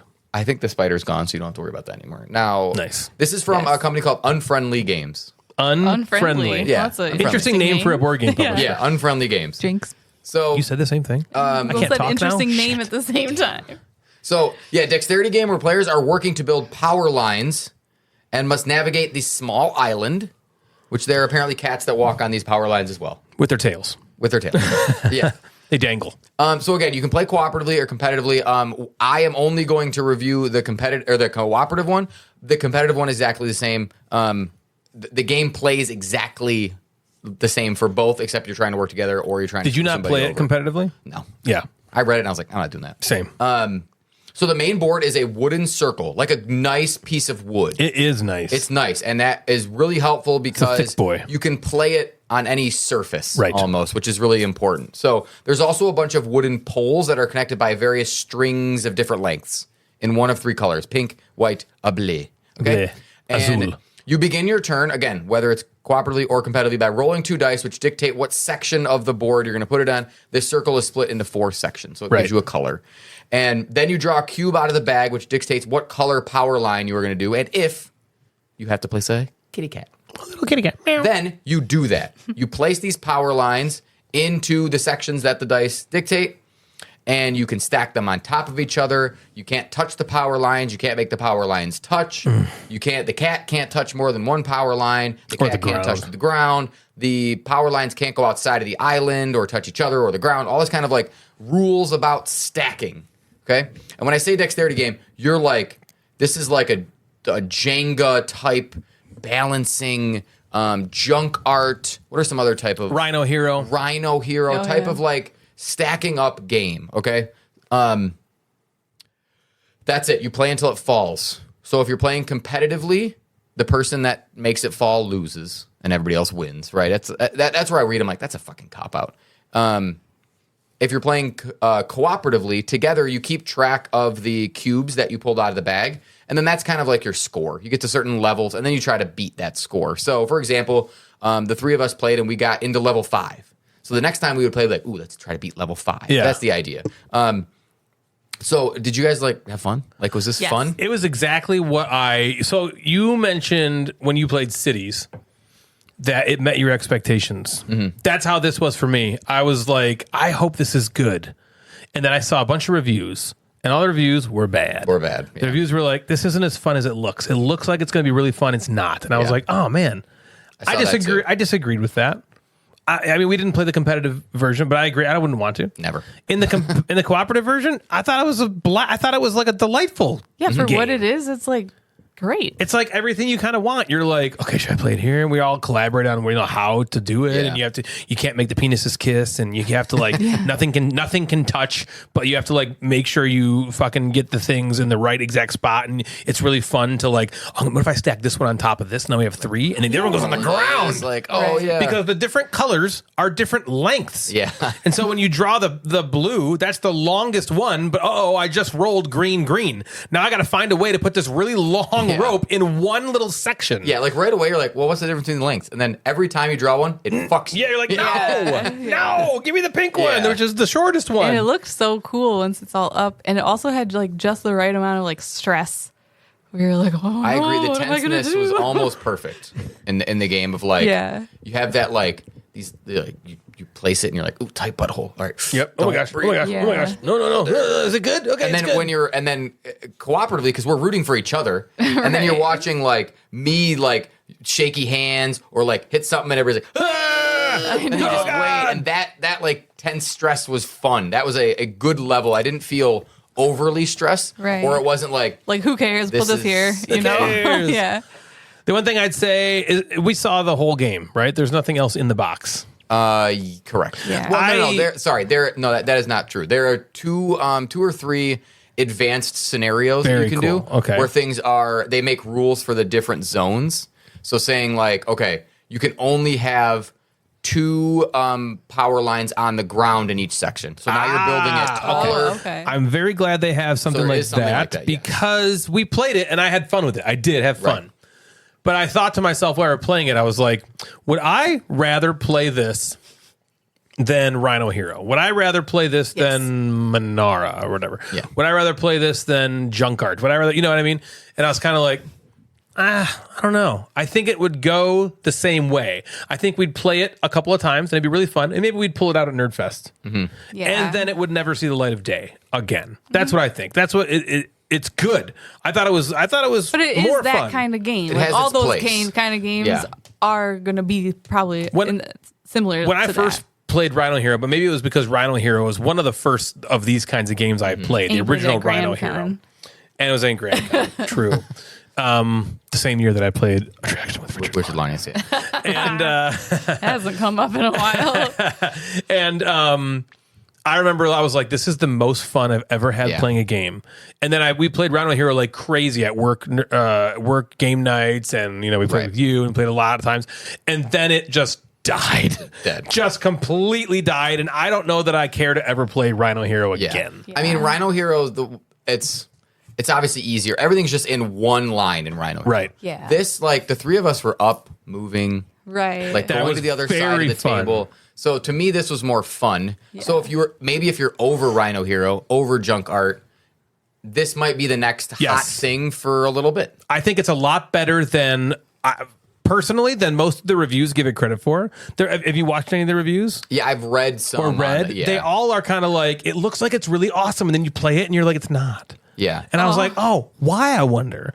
And we played it and I was like, it's exactly what I thought it was going Right. to be. Well, it's funny because I literally had no idea what this was. He pulled it out. I'm like, ooh, these wood things What with is the rope this looks thing? cool. What's this all about? So, like, I had zero expectation, and I found it to be really fun. Yeah, I agree. Yeah, it was a fun like activity. Yeah, Like, Yes. right. yeah, Yeah. the activity was fun that we did, and maybe you sometimes you feel like shit playing games where someone knocks something over and then they're the loser. Yeah. Yeah, Like Jenga. Natalie knocked this over and we all lost. Yeah. But it was really cool when it fell. But it was cool when it felt like I loved when it fell. You're not the bad guy because you're on the team Yeah. together. You all lost together, and Yeah, yeah. And it was dicey for several rounds. Oh, yeah. Any one of I us almost knocked that Me shit too. over, Any one yeah, of us right almost before could have that. knocked it over. And we were probably. I do think that if the 3 of us especially played this more, we would learn how to set ourselves up early. I think. Correct. And we fucked Yeah. ourselves a little bit in the Right, early 'cause game. we didn't Yeah. know. We just We're like, I don't know, let's go this anywhere. here. And it's like, Yeah. oh, I see that kind of Yeah. like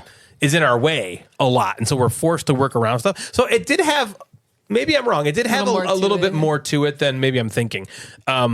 Especially, I mean, it's no secret I like playing cooperative games and I like playing them with the 2 of you. yeah, it's Yeah. fun. It's just fun to play anything together. And so when we find a game that is cooperative that we like this, I could see us fun. like if we didn't have the show, I would have racked it again. Yeah, Yeah. and Let's try it again. I had that to your exact point. Like I had that as soon as it fell, I was like, I want to beat that. Yeah. And I told you guys, I was like, all right, when I played by myself, just like test the rules out. And I'm like, Yeah. this is cool. I was having fun just doing it. Yeah. And then I was like, all right, I got through this like 4th level, which is like a little past halfway kind of because I filled up Right. that one. And then I was like, we got to try to beat that. Gotta beat that And now. then I think it was my turn that could have gone over where we were or like tied it. And I was one like, I was like, and I feel like I wanted to try to do it again. Yeah. Like, I wanted to beat You want your that turn again. score. You want Yeah. to keep going. Yeah. Jeff, is it just me, or do you feel like spiders are crawling all over you? I mean, I'm looking just- around. I'm just like, Well, what's one that on my thing head. called? The There's one on my cobweb arm. was still hanging, so I moved that thing. yeah. Oh, yeah, because I hit it low. Yeah. That was like a movie. Spiders. I know. It was just like It was right just like here. right in front of your face. I Like, should move. hello. Yeah. That one in the garage, did you move that, or did No. it just go away by itself? Okay. Well, I don't know if it went away by itself. It was just a string with a dangling bug on the It end. was like a dead bug dangling, but I almost walked with it with Dangly my ones. face several times. So that was Nekojima, the Island of Cats. Nekojima. The Cat Island game. Yeah, check it out. It's I was very fun. pleasantly surprised. I had fun with it. Because I was nervous. Sure. When you brought Me it out, too. I was kind of like, man, I feel like I'm not going to like it because of all everybody said. No. That's why I tried Don't it. listen to anybody. Yeah. Just play. I tried it before we brought it over for that exact reason. Because if I played it by myself and didn't have any fun, I was like, maybe. I Yeah, won't. maybe we don't do it. But I was like, I think the 3 of us would have fun playing. It was great. And like you said, it's a nerd fest game. It's a game Yeah. that it'll be at our big nerd fest. Yeah. Yeah. And it'll be something you'll walk by, people will look at it. It'll Right. just be a cool. Feel like Very I wanna good try table that. presence. Yeah. It's no secret that my relationship with the publisher All Play has left me a bit wanting. Yeah. I can't think of a game of Flaccid. theirs that I am excited to play or that I get excited for or that is a standout even. They have a ton of little games. Most of them meh, some of them blah, none of them ooh for me. Well, when we walked into Grand Con, Cameron and I, we were hit in the mouth with the enormous all-play booth right away. Boom, bam, In the mouth. bam, boom. And boom. Well, it's true I don't love all-play games. I really do love their booths. Oh, they have the best booth. Their booths are so fucking cool. They Well, have they that have the huge tables. cube shelf that's just filled with all their games. The enormous open space with their tables. It's like they where have they're made board game demoing lots of their tables before. stuff. They have made. Yeah, right. I love their booth. It's great. So Cameron and I wandered over to it, and they were demoing a game that I was really interested in, as my buddy Matt Riddle and team designed it. And this one's called River Valley Glassworks. And all I knew about the game, other than those guys being the designers, was that it was very light. Right. I heard some detractors about the game in that sense, like maybe it's a little too light. Well, Cameron and I decided to demo the game, and the demo was really fun. We were taught horribly wrong. You were. Oh, yeah. We went back and no. started playing it, and I was kind of like, huh, this is doesn't weird. make- yeah. And I opened the rule book, which is literally 2 pages. Sure. And I'm like, nope, that's wrong. Nope, that's wrong. And Cameron's like, you got to go back and tell her she's teaching people wrong. And I was kind of like, so then I was like, huh. Do I'm I not do doing that? that. I was like, he's like, Did let's you? go right now. No. You should be like, go ahead, Cameron. Yeah, Go tell he her. would Tell have her. too. Yeah, bring the rule book. But I thought about it for a minute because I'm like, man, not to be like a pedant, but I was almost kind of like, she's teaching it wrong. There's a nice Like, it way was to do pretty it. You could have wrong. done that in a fight. I almost did, and at the last minute, I was like, it's not a big deal because even though we played it wrong, I had a great time and we bought it. Yeah. Sure. Right. So we played a game of it. Took less than 10 minutes. I gritted my teeth, looked at Cameron, who nodded his head and was like, "Buy this business." So I did. This is because he kept beating you. Now the first point in the game's negative came here. Okay, I had to buy the deluxe version that comes with the playmat and the dual layer player boards and the clear acrylic river tiles, and I also had to buy the upgrades to the components that use actual glass, and then the little expansion that has 6 different modules. All said and done, I spent over $100 on this thing.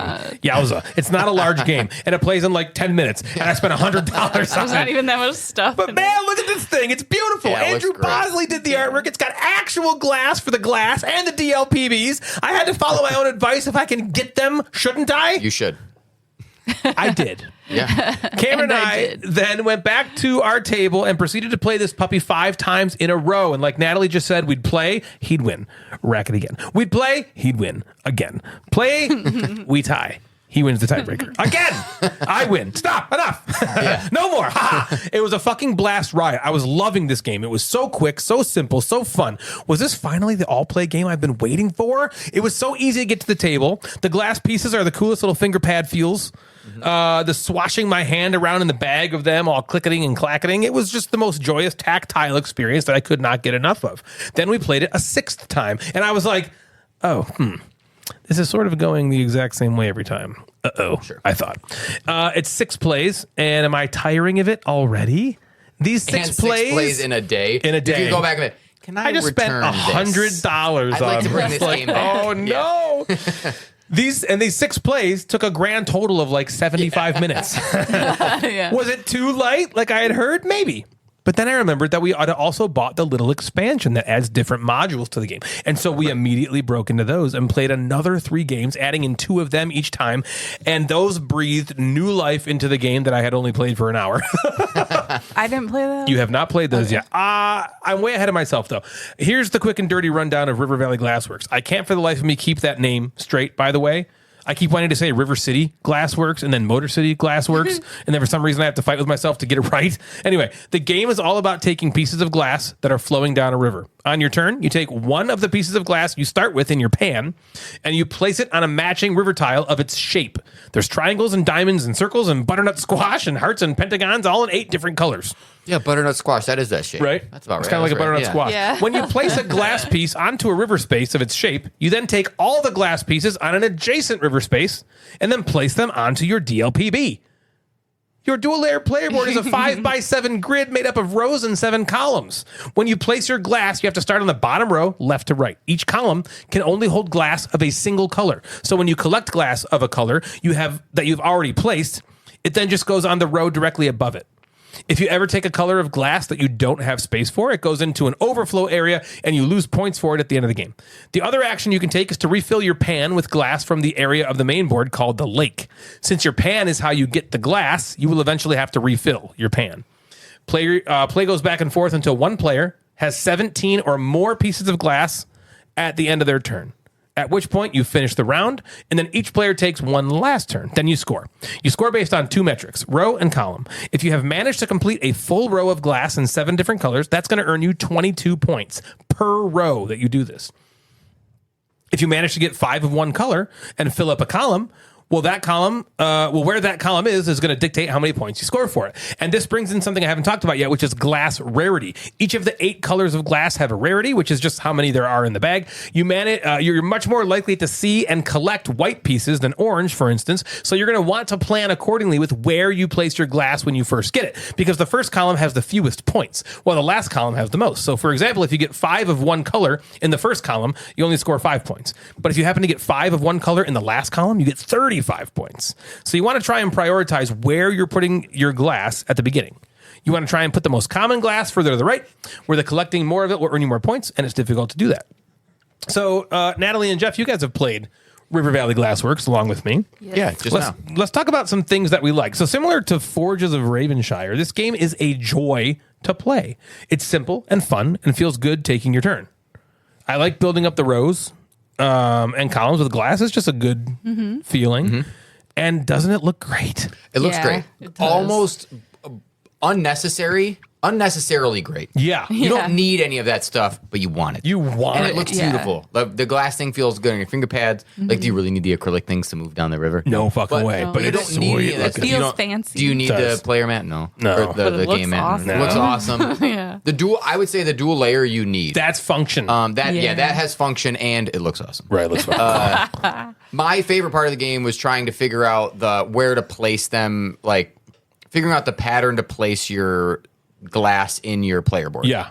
That's the cool puzzle that I like. Again, it's not overly challenging, or it's not something that's going to be like, oh, this is breaking my brain, or this is some sort of thing. But it's something you have to think about before taking glass that's just like, I'm going to take the one with the most. I'm going to take the one with the most. Right. You don't necessarily want to do that. I don't want the 4. I need that white one to finish a row or a column or whatever. Plus, you take the 4 of pieces that you don't really need, and you're just advancing the game much quicker than you might want to. Right. So you have that too. Natalie, what did you like about it so far? I really like the lightness and the quickness. It's just like, it's like one of those games where it's like, you feel like you just started and suddenly you're like, oh my God, it's over. Well, and because of that, it gives it that same thing we talked about with Nekojima, where you're just like, all right, I want to do it again. Yeah. Like, okay, Yeah, 17, that happened this right. fast. Like when I was in Jeff's position playing it for the first time, it like the end game triggered and I was like, oh, all right, let's go again.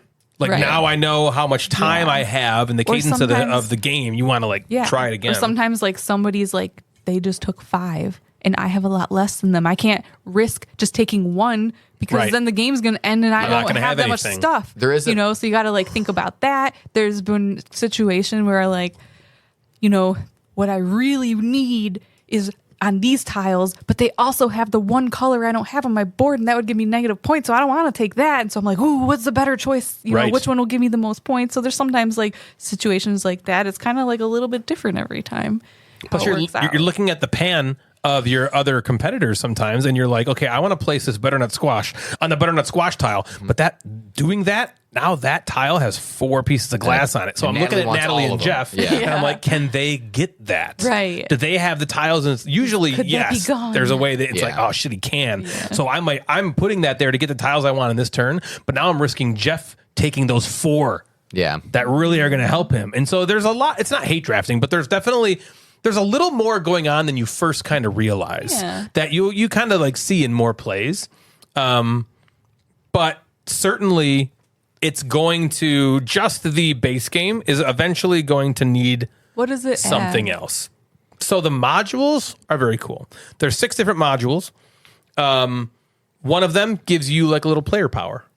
Oh, okay. You know what I mean? One of them gives you like a little contract to fulfill. Okay. One of them gives you certain specific colors you want to grab, and then like, instead of that color going into your overflow, it then goes to your card, and you get points for it. Oh. You know, there's a bunch of little different things that's that cool. change it up in a little way, and the rules say play with 1 or 2 of these modules at Like, a time. turn them on and off, however you feel. Just don't play with all 6. Play with 1 or 2. Yeah. You know, and like you said, mix and match however you want to, and it definitely changed things up drastically. Sure. The scores became like I scored. The game that we just played. Natalie, did Natalie win this one with 85? Is that this one? Yeah, 85. It was like 85 to 80 something. Right. Yeah. And we're within 10, I think, of each other. Yeah. we 80s and turned like a 70s. couple of these modules on, and I'm scoring like 130. Oh, You know what I mean? Like it's damn, gonna yeah. it like drastically changes things depending on what modules you play with, and it adds a lot of life into it. I wish the module cards would have been in the game. You have to buy it separately. Oh, Yeah. really? Yeah. So just the base game is already kind of a pricey game. It's like $69 or $70 without the deluxe Wow. version. Yeah, It's that's something too like much. that. I think maybe am I wrong? lot. Either way, I don't that's- think so. It was a lot of Even money. if it was $50, that's too much. Too much. Now For the game that you're getting. the deluxe components, it Jeff said it, you don't need it, but man, does it look cool. It looks great.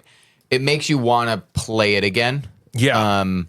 You know, it's one of the things I yelled about last episode with like BGA, where you might play this game on BGA and you're missing something. You just are. Because of that stuff just looks And it's it looks fun great. to handle. Yeah. It's fun to actually touch it and see it and look at it on your dual layer player board. You got that little meeple guy and just putting Yeah, them in the just move track is along. just fun. Looks like the base game's $40. Maybe I'm wrong. Maybe it was Okay. 30. Maybe the deluxe was 70. Are you looking And- like that's what it was. MSRP? Or are you looking? Target is That's what it was. $40. I'm sorry. You're Yeah. right. That's what the deluxe was 70, but then I had to buy the module. module on top of Okay. that 70, All right. and then I also bought the glass pieces on top of that. Okay. It doesn't come with actual glass pieces, but you can buy those. Yeah, with those two things. And it other was than like 100. cutting your fingers and bleeding everywhere with the glass, it's Yeah. pretty cool. Like you're really sharp. No, I'm just kidding. Yeah. They're not sharp. No, they're very just like smooth. they just broke them like a beer bottle, Yeah. and then they put them in the game. So another point in its favor before we talk about negative stuff is it is really, really, really fast to set up and tear down. You just uncoil the playmat and then put the glass on the thing and then give you some glass, and it's boom. It's like it's up and running. So the length to girth is pretty good in this one. It's very light, but it's very quick. Yeah. Which is what you want. Yes. If this were like you think it's over, it might be over a little too fast, maybe, if I had to say. But at the same time, it's so light, you're not like, well, what the fuck's the point? I don't want to play that game for half an hour. Yeah, you keep Right. going any Same. longer, and you're like, all right, this needs to wrap And up. I But you feel like don't feel that if way. you, in most circumstances, you'd play it more than once in a row. Today was the Yeah, only because we had to time we record. But like, played it only like, once. The first time I played it, we played it twice. Yeah, two or three Two or three times. times. 2 or 3 times. Boom, boom, boom. Yeah. Because it's so quick. Yeah. Even with 4 or 5 players, you can play it super fast. Mm-hmm. So there's not really. If there's anything really to say in the game's negative, I feel like, I mean, it's extremely random. It's very random. You're Yeah. pulling glass out of a bag, and then you have glass in your pan, and it's like, okay, if I don't have the glass that I need to get the glass that I want, and you do, you're going to get it before me. And, it's, but again, the game is so light. Yeah, The just do what you randomness can does in the not moment. matter. Like Right. you can overthink and overplay the game. I don't think that's what you're supposed to do. Right. There's Take what enough you need in the options moment. out on the board that you're just like, I'm just going to pick the best one. It never felt like the randomness was playing me. I always No. felt like, okay, Yeah. I have a couple of decisions Yeah, here I I can have a make. choice. Yeah, like, is how this do I better or want is to this do better? this? Yeah. Yeah, like I said, it's over a little quickly and whatever. The staying power, if you don't get the expansion modules, I think you're going to run out of. I think you're not going to have a ton of play. That's what I would have said. I've With only this played it to game. one time, but if there was nothing else, I think 5 times. I'd Five be like, times, same. Yeah. Okay. Cameron and I played it 5 times, loved it. The 6th time, we were like, oh, all right. Now it Like, fell I'm done off for today. almost like Yeah. like hugely. I was like, oh well, it did exactly the same thing again. I need more, and there is more. I wish it was in the base box. That's another little detractor. I Yeah. think I wish it was in the base it's a box. marketing scheme. Yeah.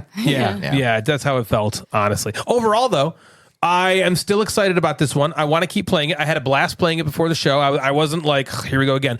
It's because it's over so fast. Yeah. Yeah. That's what It's I so feel simple. like it's because it's so light and quick. it's kind of hard to nitpick anything bad about it. I guess, like you said, like if you didn't have the modules, then you probably wouldn't just keep playing it a bunch. But I mean, it's not really much to say about. Yeah, it's like in a bad outside the way. game, Yeah. right? It's all right. The deluxe is maybe too much. Yeah. The game itself might be too much. Yeah. It's not, but it's not like there's not necessarily anything wrong with the gameplay, right? No, It's not at kind of all. the extra stuff that we're overthinking or looking at. True. Like, there's some issues with it.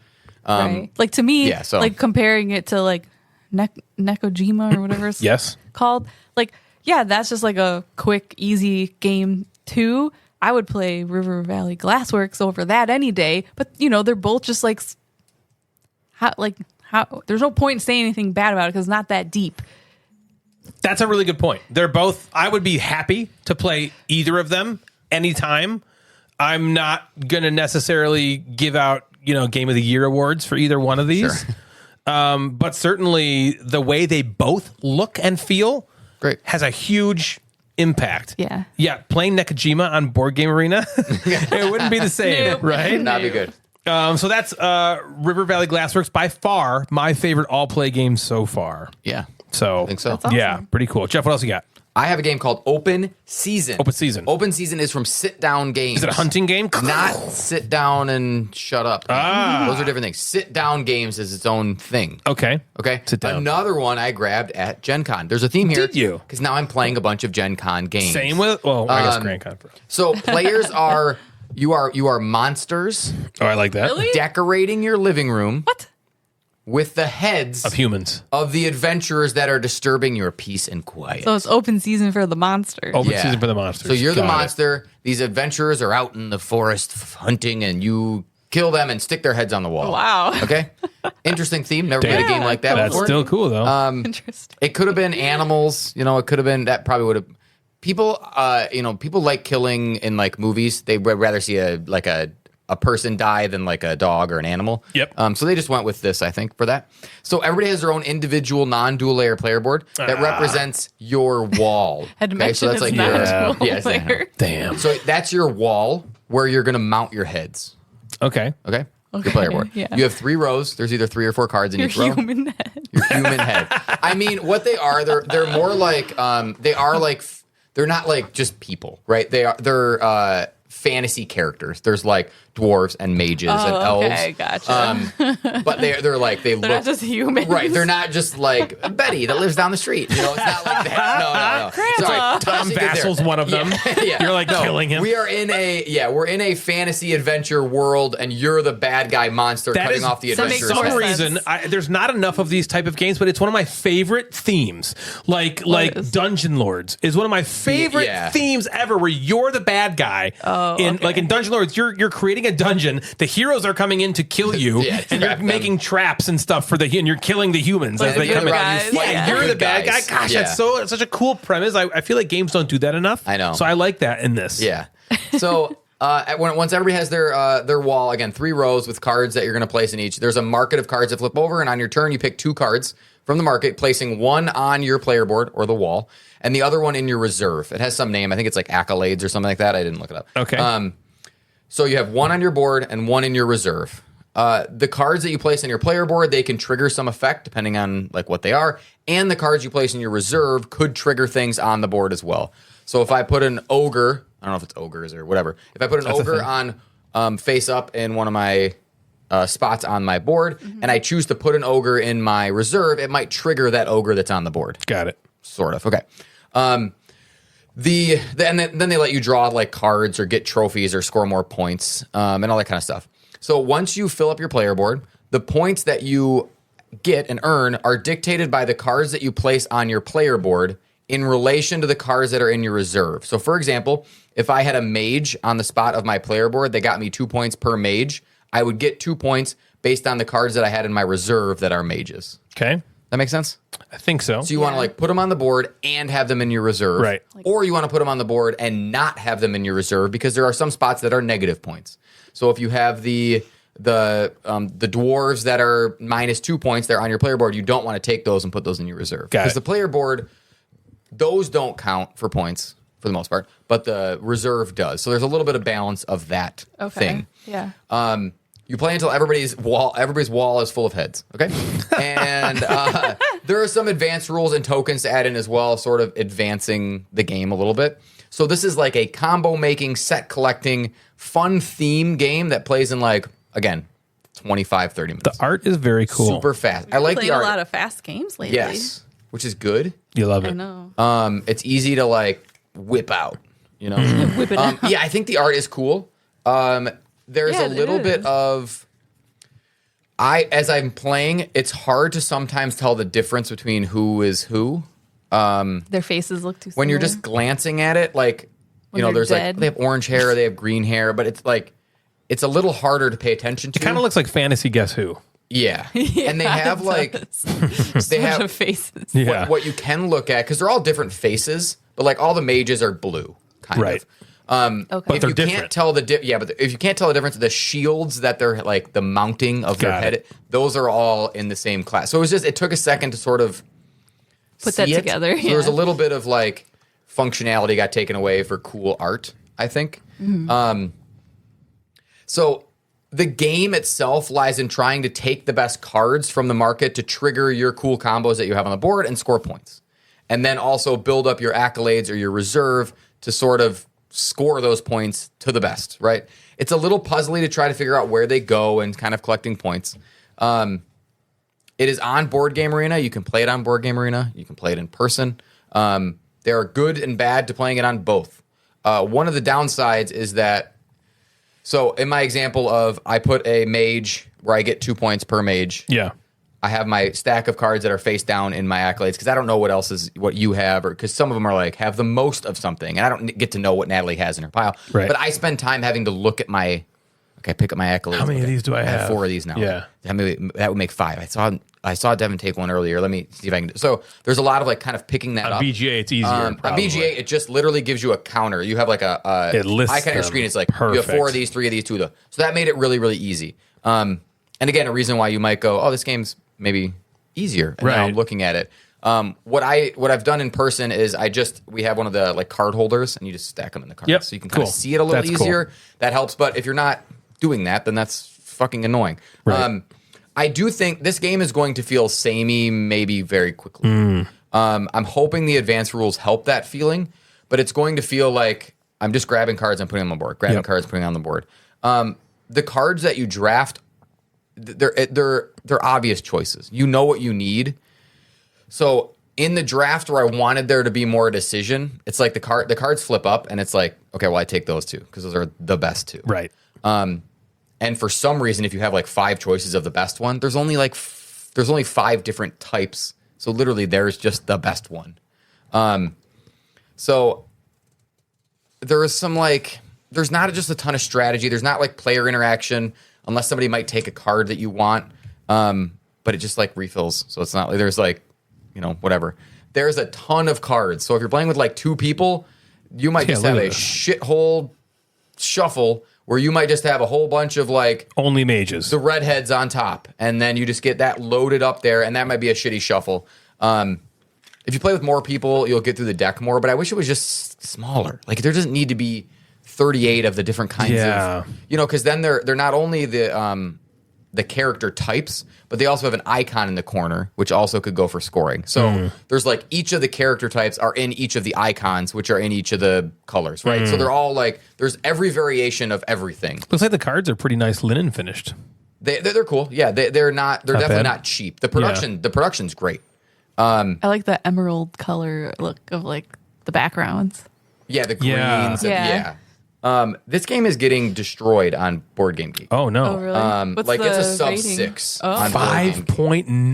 Whoa. Only Yeah. 102 ratings. It's very low, and if you click on the ratings, a lot of people play it on BGA. Played on BGA. BGA, which again is annoying. Don't do that. me. Don't have these people listen to our fucking episode. Don't you know not to do Yeah, that? don't you know? Don't rate it based on that. Yeah. So for like a light, easy to play kind of game, I had fun playing it, but there's not much there. Yeah. The setup, the shuffle can be more than you would want for a game that kind of just, it's not quite playing itself, but it's close to that. The cards are there. I take the cards. I put them in Right. in The spots. decisions aren't super. And The decisions are almost like right away. The first couple turns when you're putting things on your board, trying to be like, okay, now I know I need these ones. I don't need these ones. Okay. And then the back half of the game, you're just looking for those exact cards. So the last 5 to 6 to 7 rounds, you're just trying to grab the cards you know are the best for you. And then now it's playing itself. At the beginning, you try to set up your board your best you can. Mm-hmm. At the end, it's just do what you can. Picking the cards that you can. And that, to me, I was like, okay, like Natalie's point to the other game, to Forward as a Ravenshire, at the beginning, I'm like, cool, this is going to be fun. Mm-hmm. And then at the end, I'm like, this is not fun anymore. Yeah. Yeah. On BGA, it plays so fucking fast. Ryan Harms and I played it like so fast. Really? It was all, I feel like if we didn't do the like asynchronous turns, we probably would have done it like 12 minutes. Wow. Because again, it counts for you, it does stuff, and you just like pick and go. So that was kind of cool. So if you do want to play it before you buy it or look at it, you can go on BGA, don't rate it. And yeah, so I'm looking for a bit more depth. I might try the advanced rules. It could be something that if like Dave and I are at the end of a game night, or it's just Bill and I, and we're just trying to like fill a little bit of time, it could be a decent like lunchtime game, maybe kind of thing. Yeah. First time designers. First time designers. Yep. I don't know the art. I think the artist might be a first time artist as well. Jean-Baptiste Reynard. That sounds kind of familiar. No, he's done Shotten King of Tokyo. Ticket to Ride, First Journey. He's got lots of stuff going on. That's He's He's got a stuff. lot. So I see the holes in the game. It's not one of my favorite games. I wouldn't say run out and buy it. But I do think the game is better than decent. the 5.9 that I think it's getting shit on Board Game Geek. Yeah, people are not liking it, are they? Holy cow. What's that, a 5.9? That's like... That's Yeah, pretty come low. on. Come on, guy. That's not that That's like fucking broken. bad. That's like Come broken on. territory. Yeah, right. Although if you're Jeremy used to argue about this way back in the early episodes of the Gamecasters, where he took his ratings like 5 was average. Right. I know. That's so like... yeah, it's like, okay, Some I feel people like do that. most people I feel like don't. Yeah. Mm-hmm. But to me, Right, a our 5 scale's a point little higher. in the 5s, the game's broken. Yeah. To me. Yeah, I would agree with that, there's too. something big wrong with it if it's in the 5s. I feel like 5 I really don't like it, and then lower than that, it's like actually broken. Yeah, lower. You're right. Yeah. Lower than that is broken. 5 is like 5 is like I don't like it. 5 is like it's got something in it that makes me hate it. Yeah, 7's like average. Yeah, Like, 7 it's is like decent. average. It's all right. 7's like good, not great too. Yeah. C. That's a C. It's Right. I It's a use the fucking grading C. scale. It's Yeah. a C. Yes, right. It's like You're 7. average. I want to Yeah. play it 70% of the time. A 4 or below, like you failed. Right. Yep, something's wrong here. The company Grand Gamers Guild is a Michigan-based board gaming publisher who I have been in talks with the past couple of years, trying to get them to come to Nerdfest.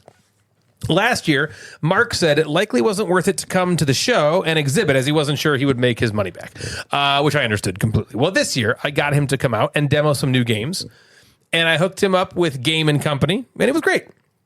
One of the games he was demoing was a Celtic-themed card game called Tirnanog, or Tirnanog. Tirnanog. I found out it was pronounced Tirnanog. That seems pretentious. I'm probably going to call it Tirnanog. Weird title, beautiful look. He demoed it all through the weekend at Nerdfest, and while I didn't get a chance to get in on it, Shelly told me that she did, and then bought it and loves it, which is a ringing endorsement for me, as I tend to agree with Shelly on games she likes, other than maybe Beer and Bread and Teotihuacan. But so I always kind of had my eye on it. And every time we went into Game & Company, I thought about taking it home with me. Well, we didn't. But then, come Gen Con time, I saw that Tirnanog was pretty high on the hotness list and kind of got re-intrigued. And also a bit happy for Mark and Grand Gamers Guild. How cool for them. Yeah, it well, was then pretty at popular. Grand Con, Cameron and I were cruising the vendor area, and we got to the out-of-the-box games booth, which is this enormous booth every year that has tons and tons of games. They're an FLGS over there. And there, sitting atop one of the columns of games, kind of hidden away, was Tirnanog. I picked it up and bought it right then, hoping to play it with Cameron. As I went to the register, the guy that was like selling it was like, "Oh, damn, you got the one and only copy." It's really tough to get a hold of that game right now. My interest skyrocketed at that point, and I was extremely happy and proud of my purchase. I was like holding it in like a show pony, like lording it over the peons who didn't have one. I found Mark there at Grand Con, walking around. We chatted for a bit, and I told him I had just bought Tirnanog and was excited to play, and he was happy, and that was cool. So, Tyranny Nog is a card drafting game where you're trying to get cards into your tableau that will work for the scoring cards that you each have. Each player has 3 different scoring cards, all the same as each other. We both have, like, if we're playing a 2-player game, Natalie has 3 scoring cards, I have 3 scoring cards. They're different, but we each have the same 3. Okay. Then there are cards splayed in a grid to form the main board. And on your turn, you're going to be drafting these cards and then placing them into your tableau next to the scoring cards to try and get the most points out of them. The cards are all colorful and beautiful, but really all you need to care about are the colors and the numbers on the cards. And sometimes they'll have like text ability on them. The scoring cards dictate what you want to draft, but the way the draft works is really cool and reminds me of a game we played a long time ago called Spirium. Essentially, you're taking one of your 3 workers and placing it in between 2 cards on the main grid. After everyone has done that in reverse turn order, you're taking a card that's touching one of your workers. That's how you draft. It's really cool. Yeah, really cool. It is cool. You have a hand of cards as well. When you take a card from the main board, you put it into your hand, and then you must play one of the cards from your hand into your tableau, which does not have to be the one you just drafted. The scoring cards, again, will dictate where you place your cards and will have conditions on them, such as if the number on the card doesn't exist in the same row or column where you place it, you earn points equal to its number. So if I draft an 8 and I place it right next to that scoring card, I need to make sure that I don't get any more 8s in that row or that column so I can score 8 points for it. Stuff like that. The cards themselves sometimes have abilities on them that can either change the placement of already placed cards in your grid or the number or color of the cards themselves, which is really cool and can be a clever way of manipulating your cards to score the most points. At the end of the game, you also score points based on the largest grouping of colors in your tableau. You evaluate them all separately and score points for them, and most points wins. Natalie and I have played this. I played it with Cameron as well. So what did we like, Natalie, about Tyranny Nog? I fucking love this game. Awesome. It reminds me a little bit of Sagrada with cards, in that you're choosing colors and numbers that need to be placed in a grid to score the most points. It's not identical to that, of course, as you don't have restrictions on where you can place and stuff like that. But it definitely gave me the same flavor, and I loved that about it. The Spirium way of placing workers between cards was also really fun, and I'm surprised we haven't seen more games do that. I remember when we first played Spirium back in like 2012. A long time We ago. were all like, how have we not seen this mechanism before? Yeah. You know, it's like this Kalis kind of game, but it's got this way of placing the workers in the cards. There's like this game called, I think it's Guilds of Caldwallen. Guilds that of do Cadwallen, I've something heard like of that. Yeah, It does they do that? something, where things are in between, which is cool. There's not a ton of games that do it. It's a fun way of creating tension, because going first is nice because you get to stake your claim early, but going last is best because you get to take what you want from the grid first. It was a cool way to do it. Yeah, it is cool. I mean, I like games like this where you are drafting things, you know, and then you're trying to like place them in a way to get points, you know, but then like there's certain things you have to do that'll like make you not get points. So you have to be really careful how you place it, you know, and like you said, kind of like Sagrada, kind of like reminded me a little bit of like Harmonies, just in the way that you like have to do stuff, Fulfill things, right. you know, and to score. And I really like those kind of games. And this one was just like so simple, yet so like it was challenging in the way where I'm just like, okay, what do I need? How do I get this to work out the way I want it to work out? And plus on top of that, it's not so simple. Like it's got, some of the cards have like powers on it. So then you can like, you know, manipulate it a little bit more. And, but it also was still another game that wasn't that long, wasn't that complicated with the rule set. I think of the 3 games that we recently played, River Valley Glassworks, Forges of Ravenshire, and this one, I think this was my favorite one. I completely agree. Playing cards to your tableau itself is the true joy in this game. Constantly managing what you have and what you need and what you can and where you can go. is again a joy to play. You're like an air traffic controller, juggling all the cards in the air and making sure they don't collide and that everything operates smoothly and works out and scores. And it's at times really stressful and always fun because you have 3 scoring conditions. You want to maximize each one of those scoring conditions, but they all will conflict with other ones in a certain way that you need to all constantly be juggling. Okay, what do I need? Where can I put this? Oh no, I have just put 2 8s next to each other. Now I score nothing. So I got to figure out a way to get a card that maybe I can put next to that second 8 that will bump that 8 up to a 9. And now all of a sudden I'm scoring. I score both of those where I was scoring nothing before. And you always feel so cool when you figure out a card, when you like draft a card that gives you a power that helps you in some way, that gives you all these points that you didn't think you could get. But then there's that extra layer where it's not just the cards. Then you're also having to keep in mind the placement of the colors. Yeah. Because you don't want to sleep on that, because if you just give it away to the other player, they're going to get like 32 way more points to be had. Yeah, right. Exactly. And so you need to figure out, how am I going to arrange the cards that I need in the numbers and the cards that I need in the colors in a way that, hopefully works out. Right. I feel like the colors game is secondary. Yeah. But you can't, like you said, you can't sleep on it. You can't just not do it at all. If you're not doing it at all, you will lose. You're giving away. No matter how good you do in the numbers game, you will lose if you don't do it.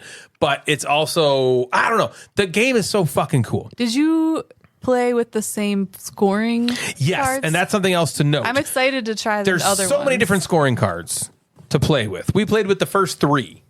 And I mean, there's probably 10 more. Yeah, I'm excited to try the different ones. And then you can mix and match them. Yeah. You know what I mean? And they're all going to work together in different ways. So what I didn't like about this game, there's not much to say about this in the negative at all. There's tons of different scoring cards, different ways to change up how you play. It scales well, and the artwork on the cards is fucking beautiful. Yeah, it is cool. It's beautiful. Well, is there anything you can think of you didn't like about it? I mean, I only played it the once, but no, not really. This game, don't think so. I would happily play this game anytime. Yeah, it was really fun. I want to play it.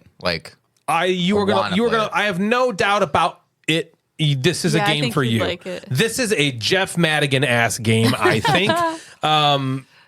Because again, it's not Sagrada at all. I don't. I'm not trying to say it's Sagrada, but it gave me Sagrada vibes in terms of both weight and length of play, and it scratches that same itch. Yeah, the girth as well.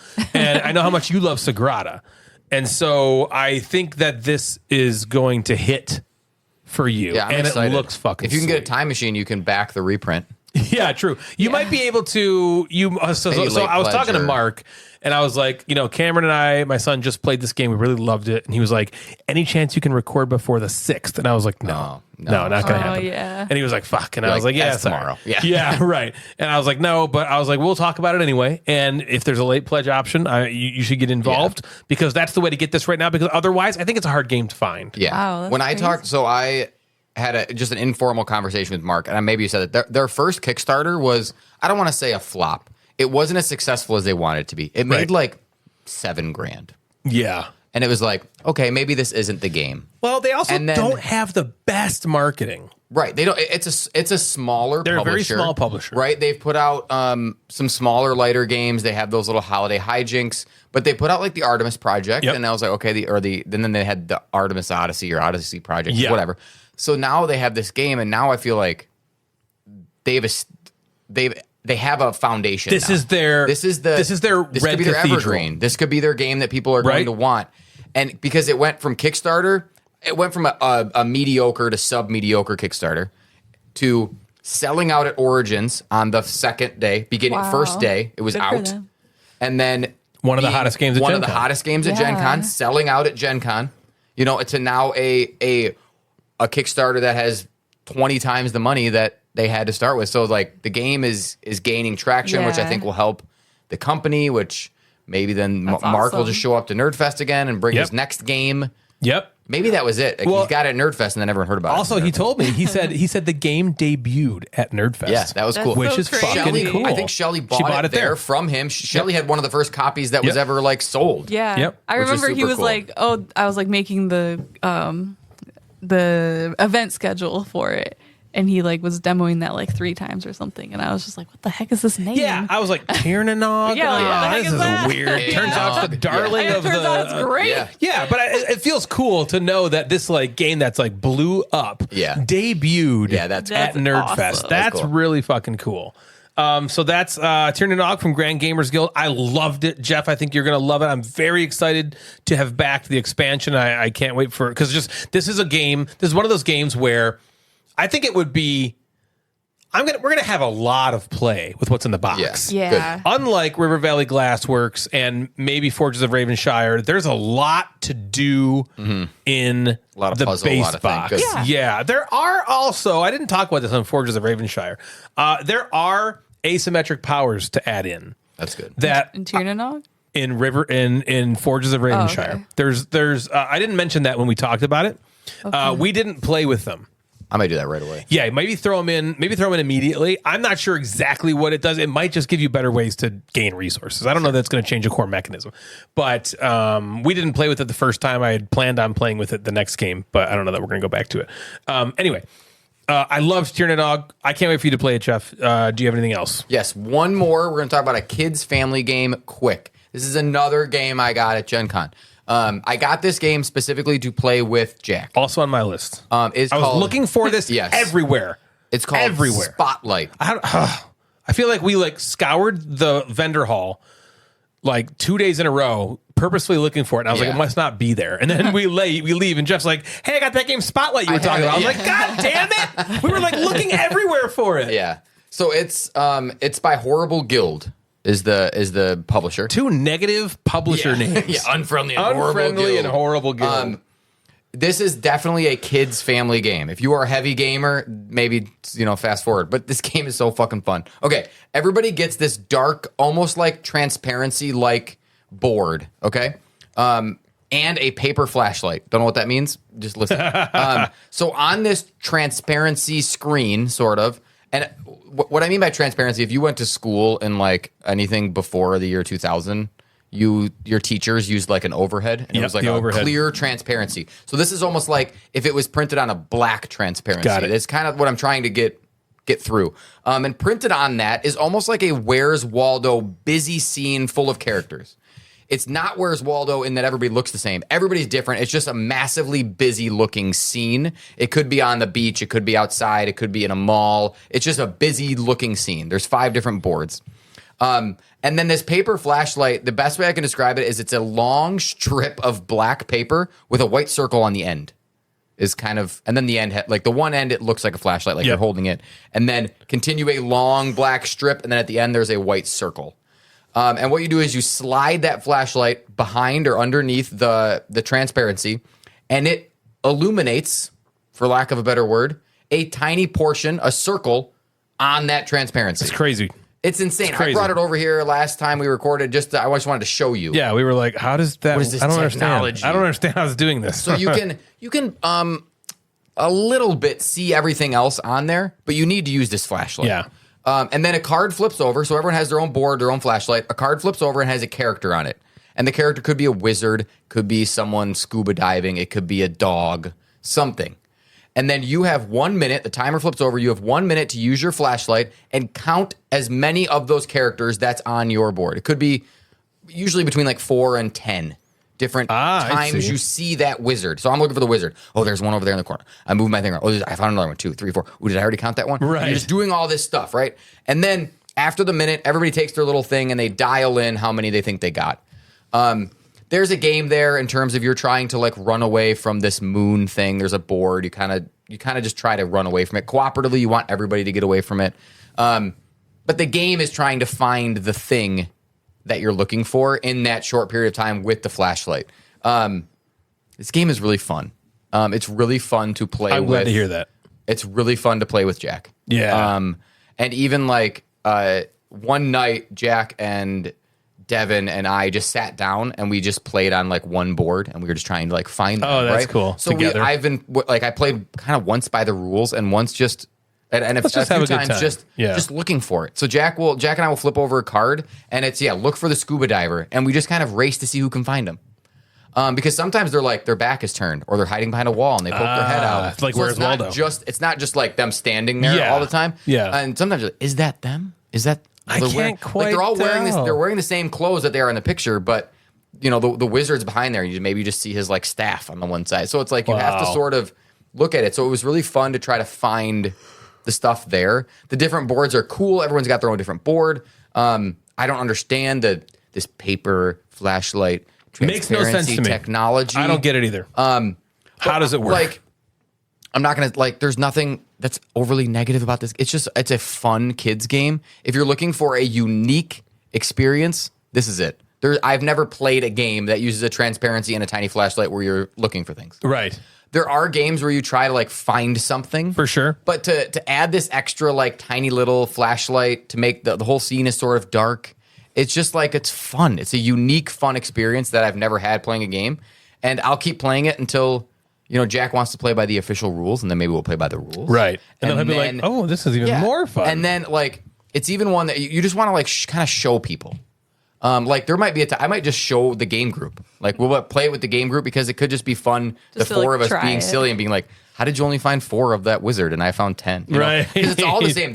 So no matter what board you have, there's the same number of them, but they're in different spots everywhere. And then the back of the card tells you exactly how many there are and where they are on each board. Oh, cool. So it's like everybody, you should have had 10 wizards. Here they are on your board. Here they are on your board. Here they are on your board. And it was just cool. Like, it's fun. This is a fun thing. So if you're looking for something to kind of, bring a kid to the table, like Scarlett would have a fucking blast, I think, playing it. We looked everywhere for this fucking thing. How did we not find it? I think I want to say Had to be a little Flat booth, River. right?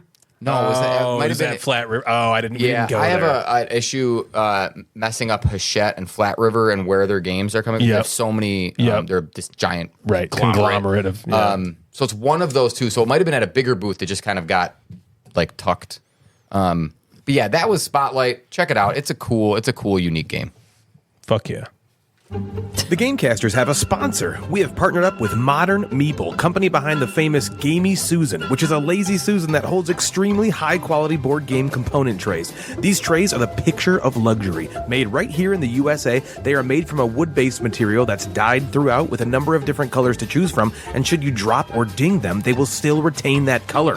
These things are so great looking on the table, and displaying them on your game shelves will really elevate your status with your neighbor, which is good because he's been lording that damn elk head over the fireplace for the last 5 years and really needs to shut up. So head on over to modernmeeple.com to check out all the great products they have. And if you find something you like, enter discount code GAMECASTERS at checkout to receive free shipping. And a couple cool Gamecasters keychains as well. Once again, that's modernmeeple.com.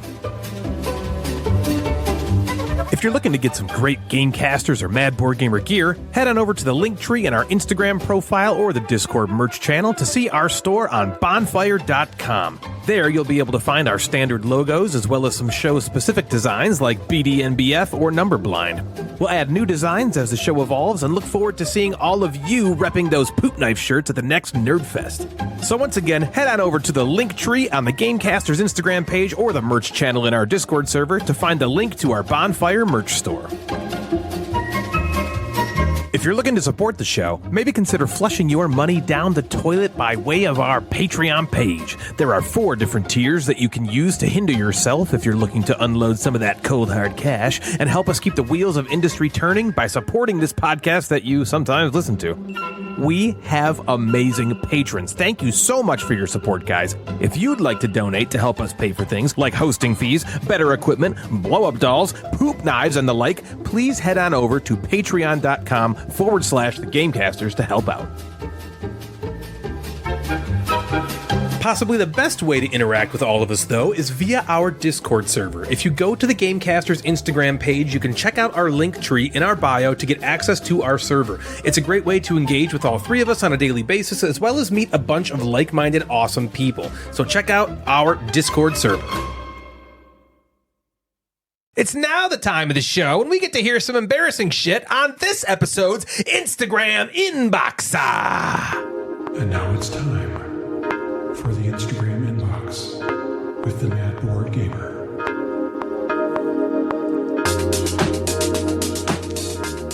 Welcome to the Instagram Inbox. I am me, and you are you, And we are we. and we are we. Wow. We. So, you guys ever had an embarrassing story? Definitely. Only every day of my life. I was once trapped in my bathroom. Yeah. That was at least embarrassing. You got to control That's fucking hilarious. the output of that story. I You know, did. You didn't have to tell anyone that. That's true. Same with peeing in bottles. You didn't have to Well, share Natalie that. shared that. Yeah. That was. I That think might you have been. did. Was I that didn't you? even know that. And No, then it might have been me. You told Ben and Em one day, and I was like, "Excuse me." Oh, okay. All right. The problem with me is I don't really have much shame. So I don't necessarily think things are embarrassing until I say them out loud, and then people are like, "What the What are fuck? you doing? You do that?" And I'm Yeah. like, "Oh, is that something I should be embarrassed about?" Is that a problem? So a while ago, I did the same inbox. So I asked our listeners, tell me an embarrassing story, whether it's you or someone else. Mostly they told me stories about us. So I did this a while ago. If you remember, we had some good ones. Yeah. Swoozle cut his penis. Oh yeah, Jim Yes. Gamer, Jim Gamer's hot wing the hot ding wing, dongs. the hot wing yeah. penis. Sam pooping pants dog Oh, the licking pants pooping poom. one. The pants So poop. there was some really funny ones. So we're gonna add to that with some new ones. Swoozle did reach out to me and say he doesn't have. He already told us the embarrassing story, It's the and most we embarrassing. agreed that it's embarrassing. He doesn't even have another embarrassing story. Yeah, that's kind of embarrassing. Like he didn't even he hasn't topped. That. I honestly have an embarrassing story every weekend. yeah, like I he hasn't know. topped it yet. He hasn't cut his penis twice or something. Right. So Mason Pierce, okay. Mappy. He said at Ohio State there was something called the honors, like an honors college. Okay, It's already embarrassing you went to Ohio yeah, State. come on, guy. With 10 to 20 students from each class of about 10,000, they apply, and it's a national fellowship, scholarships, all this kind of stuff. Okay, and all a bunch of people apply who are the top of the class. Yeah. He got an interview his junior year. Way to go, Mason. Pierce. That's Awesome, great. Mason Are Pierce. these people letting you say their names? I don't give a shit. I mean, they should have told me not to. No, Yep. I'm just kidding. So beep. Got to be This is anonymous from- if you want to. This is from Mason. Beep. Yeah. is that better? Pace and Mears. So he got an interview his junior year. All of his then roommates were already in the program. So he was like all the other smart kids, okay? Yeah. He was told that if he got an interview, he was in. They only really interview people that get in. Sure. Just don't say anything stupid during the interview, they said. Yeah, here we go. Fast forward to the interview. One of the panelists says that he sees that he's interested in economic development and asks if he's ever taken any agricultural economic classes. Okay? Okay, reasonable. 20-year-old response was that real economists don't take agriculture economists seriously. The guy's response was that he was the chair of the agricultural economics department. He backpedaled harder than he's ever seen in his whole life, talking about how much he loves calculus, and it was an absolute dumpster fire. He was the only person interviewed that year that didn't get in. Oh my. Oh no. You can't disparage I mean- the And he did it program. right. You just always be positive. Always. Yeah. Don't say Always. anything negative about closing. anything. Yeah. You never know. Actually, the agricultural, that's the shit. Yeah, That's the yeah. shittiest thing. Shitty one. Oh, you're the president of the agricultural program? Whoops. I guess I'm out of here. Yeah. Fully 54 sent me a message on the Discord. His sister-in-law is notoriously late for everything. Okay. To the point that which the entire family schedules around her lateness. Oh, geez. Which I would say you're enabling her. Yeah, right. But anyway, Fuck that. Yeah, Exactly. okay. So cut to his wife's birthday a couple of years back, and he's texting a bunch of invitees about dinner and escape room and this kind of stuff that the sister-in-law is invited to. Okay. A mutual friend of the wife responds and asks for a specific time when they should arrive. So he wrote out a long text explaining that while the invite says 6:30, we're not actually starting till 7 because of said sister-in-law. Oh, Yeah. no. And there's this unsaid rule, right? He explains this unsaid rule where they give her 30-minute buffer. So they Yeah. schedule things and they They don't tell her start a different until, time yeah, than they know we're everybody going to be here at else. 6:30. Okay. I can see where this is going. Yeah, sister-in-law was on the text right there. And responded back like instantly. He was like, "Okay, so this is what everyone does." And Oh, she should be he said, embarrassed. "I agree." This is her embarrassing Yeah. moment. Right. but Show he up on was the one time. that like opened the bag and was like, "Well, we do things." So he said Christmas was awkward that year. Yeah, totally. Well, probably because he's only ever been nothing but nice and sweet, and then he's like, Then they she's find like, out behind her he's back. the one that Yeah. you know. Like, come on. Yeah, but she should be embarrassed. I'm still gonna posit that. Yeah. That's on her. She Yep. should. Wait, I don't have to say it right now, but I No, you have can a say story. Do it. Do it. You don't know this. Oh boy. This happened while you were at Grand Natalie Con. pees in bottles. Oh my! This happened while you were at Grand Con. You didn't tell me this. I told you, I was like, You weren't listening. I really embarrassed myself. And you were like, tell me everything. And I didn't. And then in my head, I was like, I'm not going to say anything to him unless he specifically asks me what this embarrassing story And is. I forgot completely. And you never did. Fucking forgot. But Well, I'm glad I brought it up. Me it's too. not that Yeah. it's not that crazy, but it was very embarrassing for me. So we've been hanging out with some friends of Ryan's lately that are kind of newer friends for me. You know, Okay. it's David and Amanda Yeah, first. I know them. And so when Ryan was moved into at their house. Grand Congrats, guys. Con, Yeah. we all got together with the kids, like me and the girls and like their kids at like Chuck E. Cheese. Cool. And this is the first time I've ever hung out with them alone. You know, I don't know them, like I'm not like super close Right. to them or anything. I get that. You know, whatever. So we go to Chuck E. Cheese, whatever, it's really fun. And then we decide, they were like, oh, what are you doing for lunch? And I was like, I don't know, I was just gonna grab something around here. And they were like, well, we'll do that too. And so we were gonna go to the mall, which was like right across the street. Okay, so we all decided, let's go to the mall food court. Then everybody can get whatever they want. So we're driving, and Did you make a wrong turn? they're driving behind me, and I'm like, shit, they're like following me. And I was like, I grew up going to this mall. I know everything about this mall. Like, I know where I'm going. So then I go to the mall. And You're going like, to 12 Oaks? 12 Oaks. Okay. And it's like, the mall is in the middle, and there's just like a giant circle. Right. That goes all around the entire mall, and that's how you like get to like the parking area. Yeah, it's like a mall service drive. Yeah. Yeah, right. So I would like driving, and in my head, I'm like, I know where the food court is. That's where I'm going to park. And so I'm driving, and I get to the area that I decide I'm going to park, and it's so busy. They're still just following me, like right behind me.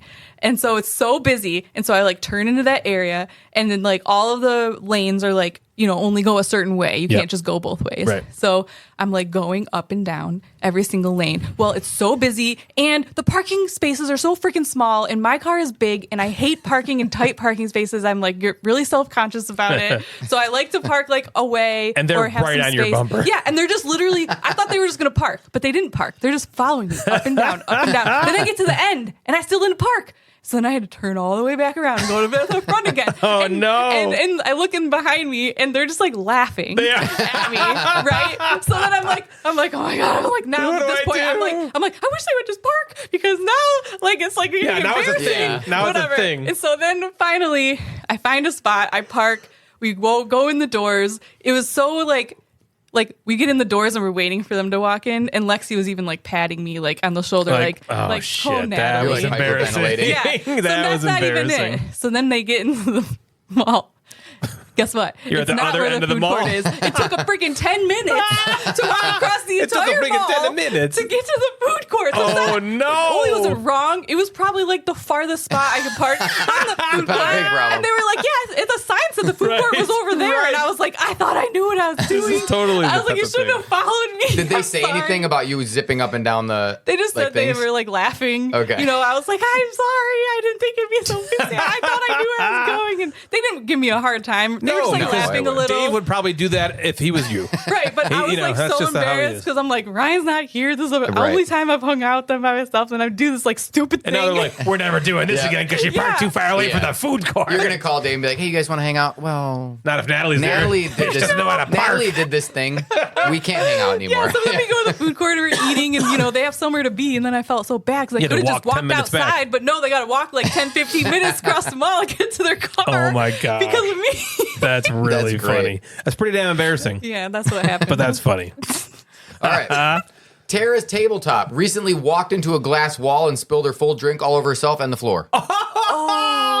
Oh man, that had to be at a public place. I'd almost want like the Everyone security always footage. sees everything when you run into a glass Yeah. wall or Oh, like yeah. a door Because there's a wall big or something. thump. It's Yeah. a giant Loud thud. And you see somebody Yeah. walking Public with place. like purpose and then they just get stopped. That's one of my biggest fears in life. I don't know why. That I'm going to be driving my car 70 miles an hour on the freeway and there's an invisible wall that I just smash into. Invisible wall. It's like that's a very what kind of fear would you call that? It's a irrational Yeah. fear. Yeah. Homemade Soda said, "Why, so you can blackmail me later?" Yeah. So he didn't tell me of them. We'll get it out of you soon. Jim Gamer has a secret one, so we need to somehow find his. He's going to tell us a secret one at some point. Okay, so he But hasn't actually doesn't said it. want He it to be doesn't on the wanna show. say There's a more secret one than touching Yes, your than hot dick wings. with hot sauce. Yes. So we'll have to pry. Oh my We're gonna have gosh. to pry a little Oh, bit. boy. Okay, Right. Amanda. Okay, Amanda Miller says she ordered lingerie. Okay. Wait, did you say laundry or lingerie? Lingerie. You don't Awesome. order laundry. Say this slower. Amanda ordered lingerie. And Okay. it was accidentally sent to her in-laws. What? She wanted to die. Father-in-law opened it. Oh my goodness. Got a call from the mother-in-law. Amanda, I think we got one of your packages. Wait, so it And says she's- Amanda's name on it. Maybe. Why? Because how else would they know it's for her? I mean, maybe gotta they say her just name and they just opened opened it. Like, could it have been like, Yeah, I've can you done buy that. laundry on Amazon? I don't know. I have no idea. I'm Like, sure honestly, you if can. a box showed up, I probably would just open If it just happened to you, you'd probably. I always look. But you're right. But you're right. That is yeah. probably I've what opened happened. it They probably just before. opened it and they were like, "What is Yeah. this? Like, This lacy what? little Yeah. little And tape." if you're, you're an old man, you're just opening everything that comes here. Oh, some lingerie. So, yeah. So, but Amanda, we think we got a package that was yours. And so when the father-in-law opened it, so Amanda's mother-in-law is saying this, the father-in-law goes, well, at least they have a happy marriage. Okay. Also, what if it was like sex toys? Oh, yeah. What if it was like, What if it was like this giant what if it was dildo? like lingerie is like, that's Lingerie like is tame normal. on It's the- normal. Yeah. normal, Everyone wears right? lingerie, even me. But man, if it was if you had like a big black double donger, just a giant huge vibrator fucking and double dildo. donger, that would have been. Two, like one on each end kind yeah, of like the thing. Yeah, massive the big- double. Like, That's what a are they double doing? donger now. Oh, yeah, That's a yeah. double donger. Okay. Oh man, that would have been And way it says worse. Amanda Miller. Yeah. And there's a card in there that says, "This is for Amanda Miller. Special order. Special order for For the Amanda. vagina of our best customer, Amanda. Our number one customer. At least they have a happy marriage. Thank you for your 500th purchase from our." That's got to be like a From our gag vagina website. to yours. At bbcdoubledonger.com. That's great. It comes in a dick-shaped box. dick Yeah. Stickers and pictures all over it. There's a picture of You can get like discreet shipping, or you can get like extra, Extra non-discreet. Non-discreet. They There don't is even a put it dick in a in brown here. package. It's just the package of the dildo Yeah. mailed with a sticker on it mailed to Amanda's Oh parents' man, house. that's hilarious. Amanda, we made it worse. It's You worse for feel you. better? You shouldn't be Yeah. that embarrassed. Yeah, now it's Honestly, not so bad. lingerie is not as. I mean, I would be. That's embarrassing. Yeah, that is. Yes. But it could have been bbcdoubledonger.com. Could have been, could have been a lot worse. Okay, so Jake messaged me on Instagram. Okay. And he lives in South Africa. He says Wow. he has his game kind of crew they're listening. Oh, So cool. shout out Right to- now? How is that even Yes. possible? Shout out to our South African Nice. listeners. Heck you. yeah. I was like, hey, I kind of spent some time there. sure that was did. Get pretty on cool. Daphne. Yeah. He lives, I think, closer to Johannesburg, so he's over there. Okay. But he said he works at a game store, and he'll have the podcast on sometimes. Oh my That's God. amazing. And he's That's like, and then customers walk in, and I sometimes have to turn it down. Fuck, shit, balls, ass. Yeah. So sometimes he has to turn it down. He's like, I don't We're mind so good in explaining a South poop knife Africa. every once in a while, but sometimes I have to turn it down. Now you're talking Once about in a double while. dog. Double dongers.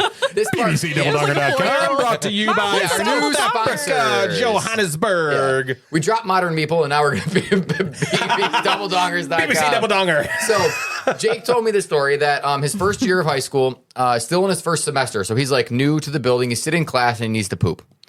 The most embarrassing stories, I think, are poop stories. The best They're the best embarrassing stories. He refused to ask his teacher if he could go because he was shy and he, just thought it would go away. I have to shit. But he was losing the battle.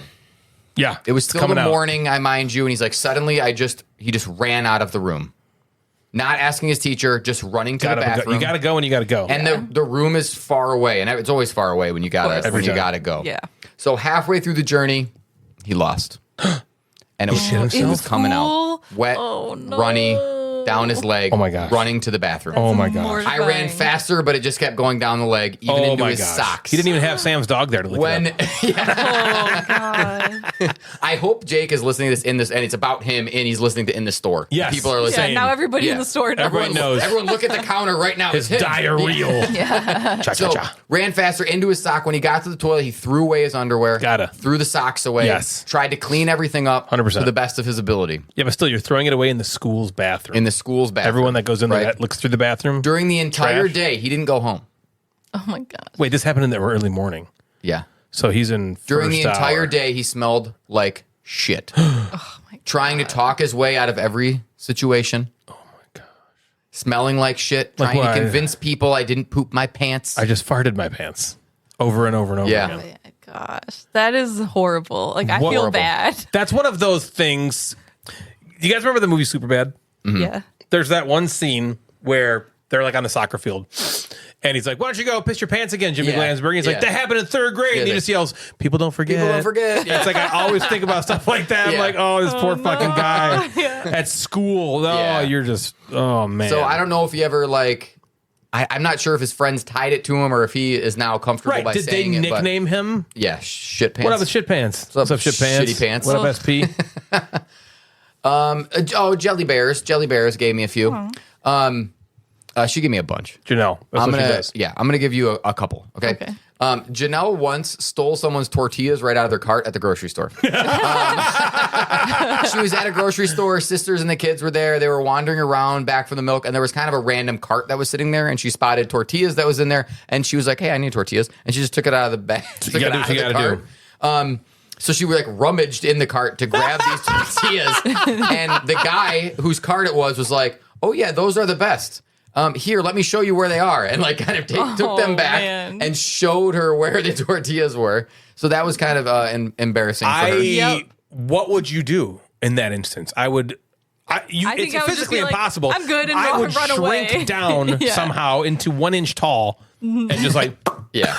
gone out of existence. So this one, she's not quite sure how they embarrassed themselves, but something had to happen. So Bobo and her made some friends in the neighborhood last year who hosted a monthly board game night, and they invited them over. And they were like, I'll bring the blueberry smoothies. Yeah.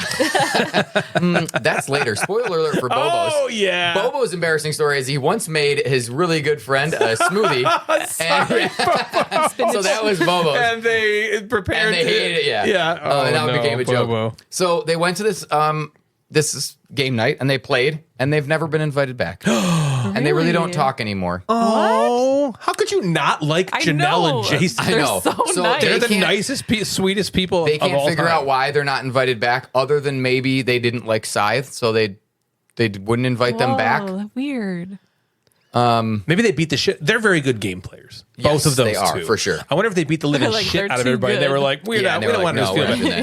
because they're extremely good game players. Yes. So the last one I'll say from Janelle is this is like a I would almost I want to ask her if she was like pregnant. This feels like a pregnancy brain type of situation. Okay. She couldn't find her friend's phone number. She's like, oh God, I don't remember the phone number. It's not she's in like, her phone. I've called this person so many times, and I feel like I should remember. So she went and she got a pen and sticky note and paper. Like, I've called this person a dozen times. I'll just call them and ask what the number is. So Janelle called them and said, I can't find your phone number. say, I need your phone number. And Can't he was find it. so confused. And she's like, I just need your phone number. Several times she was like, it's a simple, can you just give it to me me. your phone number? And He's like, you're trolling. She Like, then what are you did it. talking He then about? gave her the phone number. She wrote it down and then proceeded to call him back using Thank that you. phone number. Oh my god. And when he answered, him and his brothers were just hilariously laughing at her. Like, what are you doing? When did she realize? Just now? Yeah, right. But that to me seems like, you hear these stories of like pregnancy brain or something where you're Yeah. just like, God, I don't know. Yeah. But that's, You're going to hear one right now. I was gonna that say is not that pregnancy just brain. okay. So this is really funny. So Natalie and I were hanging out upstairs. Upstairs, we're in the basement on the main Yeah, floor. on the main. Yeah. And I couldn't find my phone. And so I was like, Natalie, I always do this thing to Natalie. Whenever I can't find something, I always ask her where she put it.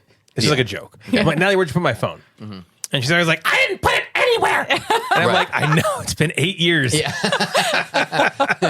Like, that's a joke at this point. Yeah. But every time she reacts as if I'm Yeah. serious. Yes. Why? I don't touch your phone. Yeah. What are you talking about? And if I did, why would I put it somewhere that would hide it from you? Yep. I'm like, I know. You're like, I'm relax, just Marge Simpson. kidding. Okay. Why do I sound like that? I don't know why you do that, but that's the way you get. Weird. And so this time I was like, Natalie, where'd you put my phone? And she's like, I didn't put it anywhere, Ryan. And she's mad. And she's sitting at the kitchen table and she's like on her phone, just like, and so I'm like looking everywhere for my phone. And she's like, did you check here? Did you check here? Did you check here? And I'm like, no. So finally I find it. Okay. It's on the kitchen counter. And I go to the kitchen counter and I pick it up and I text her and I say, are you sure you don't know where it is? And she looks at her phone And she's like, she just yells out. She sees it and she's like, no, I don't know where I don't know where I put it. I have no idea. It's got to be somewhere. Go find it. And I'm like, I'm like, just look for she it. didn't get it. And so then she's like, are you being serious? Did you even really lose it? And I, again, text her. And I'm like, yes, I did. And she looks at it and she's like, oh, well, then I don't know where to start. Where were you supposed to look? So you didn't text him back. You just yelled at him. She's just yelling. Are you in the same room? She looked at me while I was texting. And she was like, well, I don't know what you're going to do. Well, where are you going to go? All of a sudden, Scarlett, I think, well, was Scarlett like... was looking for it in the couch for you. And then she looks up at me and I have this big grin on my face and I'm texting and she's like, what the fuck? Like, you have it. Yeah. Da-da. Yeah, Like, she goes, it's right there. And I turn around and it's in his hand and I was like, oh my God. and then she realizes everything that had just happened, how I was Yeah. sending her texts from About the your phone lost that I'm phone. looking for. And she's responding in this angry way. Why would you think I know where it is? That's hilarious. Find it yourself. You probably left it in your other pants. 2 weeks ago. Yeah. Oh my gosh, yeah. So Yeah, here's what Bobo said. Bobo said, well, there was this one time I made a smoothie for some really good friends. Just kidding. I'm sorry, Bobo. I'm sorry. I couldn't not tell shouldn't that be story. Man, it was embarrassed. funny. Captain Pedantic Some says... say he's still putting spinach into that. Yeah, some say. Into that. Captain Legend Pedantic, says. Sean says he doesn't have any embarrassing stories because he's just awesome all the time, but he is going to tell one about Franny. Okay. They were playing Dungeon Roll at the time, eating snacks, and Franny was holding one of the cardboard chits in one hand, snack She in the ate other it. hand, Fucking ate it. holding a piece of popcorn in the other hand. I saw it coming. Right in her mouth. Popped the chit in there. Everybody kind of giggled and laughed, and Franny did not. Oh, She was got like, upset. "Oh," she got upset, and then everyone's got to be like, "Oh, it's okay, sweetie, but it's funny." If Franny's not listening, I hope not. Yeah, Yeah, probably. Don't fucking listen, Franny. yeah, don't listen, don't listen. Jen also is a grown adult. She also ate an Everdell. Yes, as an piece. adult. Yeah, as an adult. So it's it happens Well, to. for those who Although don't those know, Everdell Franny's things- like 7 years old. Right. Yeah, good point. Right. So let me grab the. I'm leaving Peter's for last. It Oh, boy. deserves to be Yes. last. So let me go and Does it get have to on do with DoorDash the Facebook. or being dead? Right. Yeah. Brian Beach just put a picture, a GIF up that was like, "It's a trap." Like, don't answer. Yeah. So, Yeah. Stefan G says, "I used to have a Chinese water dragon as a pet. Seems cool. That sounds What? amazing. He It said- sounds What is mythical. that? I have no idea. Super cool animal." He says it looks like a small iguana and loves to swim. Well, let's Google it right now. Her name was Carmen Sandiego. Oh my gosh. Once Where in the world and is she? only Oh, it's once. just a lizard. Yeah, she looks like a.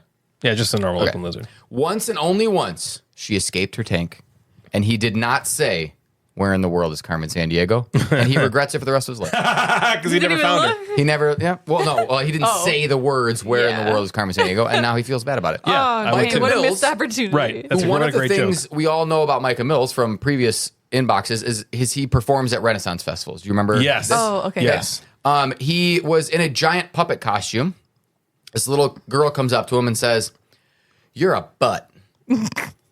Okay. That's embarrassing. Okay. He says, "The first thing that came to my brain was, well, you are what you eat." Oh my god. So he said this to this little girl. You eat butts? You eat pieces of shit for breakfast. Yeah. Then he's like, So- "Oh, don't No. let the parents see And he me." probably just like Right. walked away. Yeah. Eric Nelson said back in the day in his late 30s, he said not much money to buy new clothes. So he wore an old pair of dress pants to school. He said they were way too tight. Oh, They didn't rip. moose knuckle. They didn't rip, but a female student came up to him and said, see your balls. "Your wife let you out of the house wearing those? You should go home." Oh no. So, I see your balls, Mr. Nelson. all right, this is the last one. This is Peter. Peter. You going to read it in Peter's voice? I'm just going to read it as he said it. Peter sent his wife's whole family a dick pic. Oh no. Of his, And of it his was dick? a joke dick pic for his wife because he was cold. No manscaping. He said it was like a tiny Turkish baby arm. It was supposed to be like a haha, look at my penis. Wait, he sent it to the group chat? Yes. Oh my He said, "Oh, and another thing, her parents are devoted Catholics, Oh! and his wife is one of 8 children." Well, hold on. Maybe they couldn't tell what the fuck it was if it was so small. Right. And it was shrouded in Yeah. pubic Baby hair. animal. Oh, they, Yeah, they were like, oh. they knew. So he sent a shriveled dick pic to 10 people. 4 of which were minors at the time. Oh, as in like wonder he's younger, banned from everywhere. Yeah, it's so I was like, holy shit, I need a little bit more. So Peter was like, he's like, never am I packing a cannon, but it was bad funny when he sent it. Like, it was like, okay. He's like, my wife started crying immediately, but over 10 years, she finds it funny. Oh my And then his wife Amanda chimed in and said, correction, I barely find this funny now. And it is 100% true. It is the most mortifying moment of my life. And I still remember dry heaving in the bathroom like it was yesterday. Imagine being hit. Well, I guess Peter has no shame, so he doesn't care. Oh, my God. I feel like wouldn't his family just be like, oh, Peter. It said, yeah. Yeah, but maybe not the wife's family. Maybe not he Amanda's said, family. I was like, so how did he like click on the wrong thing? It said it was a family group chat where Amanda's name is first because she's Amanda. So he just sees Amanda. So he sees Amanda. Boom. God, it was just dick pic her. flying Dick pic, in there. bam. This was like 8 to 10 years ago. So they were already in like an established relationship with maybe a kid or two or whatever. Yeah. I think they had both kids. So divorce was probably out of the question, but it was it was well, it close. also call. He wasn't like like a- new in the family. Right. If it was close a call. new in the family, it might have been worse. At least they knew him. It wasn't like a new Right, guy. they had all seen Right. his They'd penis already before. had children, so they know they Yeah. had sex. Right, that was like the fourth dick right. pic he sent. This one was just And not manscaped. How awful. That's why you just don't Just send don't them. send You that. just don't send them. Yeah. I mean, Peter sending one is for humor's sake, Yes. but somebody sending a dick pic for realsies, I know. is Come on. never for funsies. Come on. No. It's always for gross. That was it. Those are some embarrassing stories. I got That's from- fantastic. Yeah, we'll add those to the pile of penis cut Sam shit. I love Jim those. Hot Wings. Jim Hot Wings. I can't wait to hear Jim's. I know. I want to hear a secret one. I think secret one. it might have to be like when we meet Jim at some point. He's going to have to tell us. So sometime in the next decade, hopefully. Yeah, we'll he's got to see get him. he's got to get over here. Well, guys. That's right. Here comes the association station pulling back in the station, and we're gonna play this one again. If you don't know how this game works, how it works is I am going to come up with some sort of associated way of explaining a game to Jeff and Natalie, and We're not who gonna get it. fucking knows what it's gonna be. It could We're be out a of practice on rhyme. this It one. could be like fucking. You never know what it's gonna be. But if I say something like Constantinople, Jeff and Natalie might know that game to be Istanbul. Exactly. So I have 10 of these. We got the bells ready to be dinged. Got them bells. Are you guys ready for number one? Yes. Sure. I didn't realize. Wait, are you started? Yeah. Okay. I didn't realize they made my favorite Christmas beverage out of anything other than eggs. Wow. That was the closest. Should we thing. just say at the same time? I think same time this Okay. one. 3, 2, 1. Tiernanog. Tiernanog. Correct. We're just gonna each We get both a get You a each get a whole full point for that. I think that was as close as it That gets. was very close. Wow. Number 2. Woman flux capacitor. Woman flux capacitor. The actor. So woman. Woman. So just a single Yep. woman. Woman flux capacitor. Woman flux. 1.21 gigawatts. Right.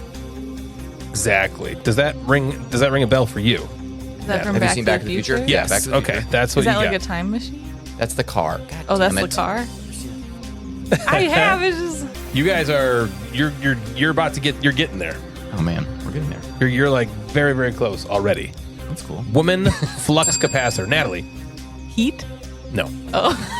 Cool. Now it's just mine. Yeah, I'll take that. That's the woman flux capacitor. It's about like- cars and then like a woman's in heat. I don't know. What? She's falling, She's she's gone. falling out of her Natalie's chair off the show. like the spider that She's came off down the from the show. ceiling earlier. What? She's hiding behind her She dog. was so emphatic about that Heat. one. Like, this is it. Women How can it be are anything in else? heat. Because it's like a time machine, and then the women are in heat. So when you come home and Natalie's like, If I had a time machine, she would be be like- in heat about it. So when you come She'd home one day and I was believe- like, listen, I'm in heat. Why? Because you made a time machine. Of course. Oh, the time machine heat. Just like in Back to the Just Future. like in Back to the All the Future. fucking women were in you said heat. it's the machine. car. Wait, I'm confused. You're confused. The flux capacitor I think that's evidence, is what Natalie. makes the DeLorean go back in time. Okay, Correct. that's what I thought. Yeah. Woman flux capacitor. He's looking at I know. you. Well, I'm because I'm the only guessing because you guess heat. That's right. So is this All right, mine? then we'll come back to that. Okay, all right. But Jeff, you were, I don't think you could get closer than the stuff you said there. All right. Okay. Number 3. Furnaces of the Crows subdivision. What the fuck? Jeff. Forges of Ravenshire. Forges of Ravenshire. Exactly. Nicely done. There you go. Oh my gosh. Number 4. I gotta stop clicking this pen. Oh my god. Number 4. Natalie's finger. Ooh. All right. Keep going there. That's it, Natalie's finger. No. Natalie's finger. A penis in a condom. Saturn. Jeff. Things and rings.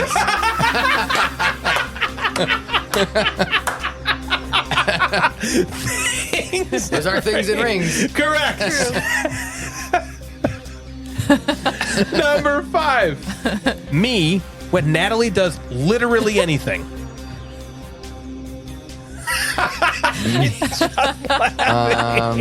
Oh boy. Me when Natalie does literally anything. Standing. Ready for sex. He wants to bang. Sitting. You. Right. Something about you getting banged. Correct. Yeah. Erection. Yes. Oh.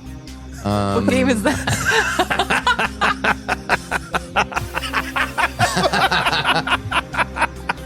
Heat. That's like A car. I felt like that was a good guess. it was a guess. It was one of the guesses of all time. It was one of the It guesses is a board game. of all time. All right, should we move on? Wait, what is it again? Me when Natalie does literally I anything. feel like you've said this before. This is a clue. Maybe. It's probably for something else. No, here's a clue. This game has never been in the I association know. I mean, it station wasn't before. for this game, but it was probably for another. There's a lot of clues that have to deal with Natalie and sex in Getting some way. banged, yeah. Number 6. Okay, number 6.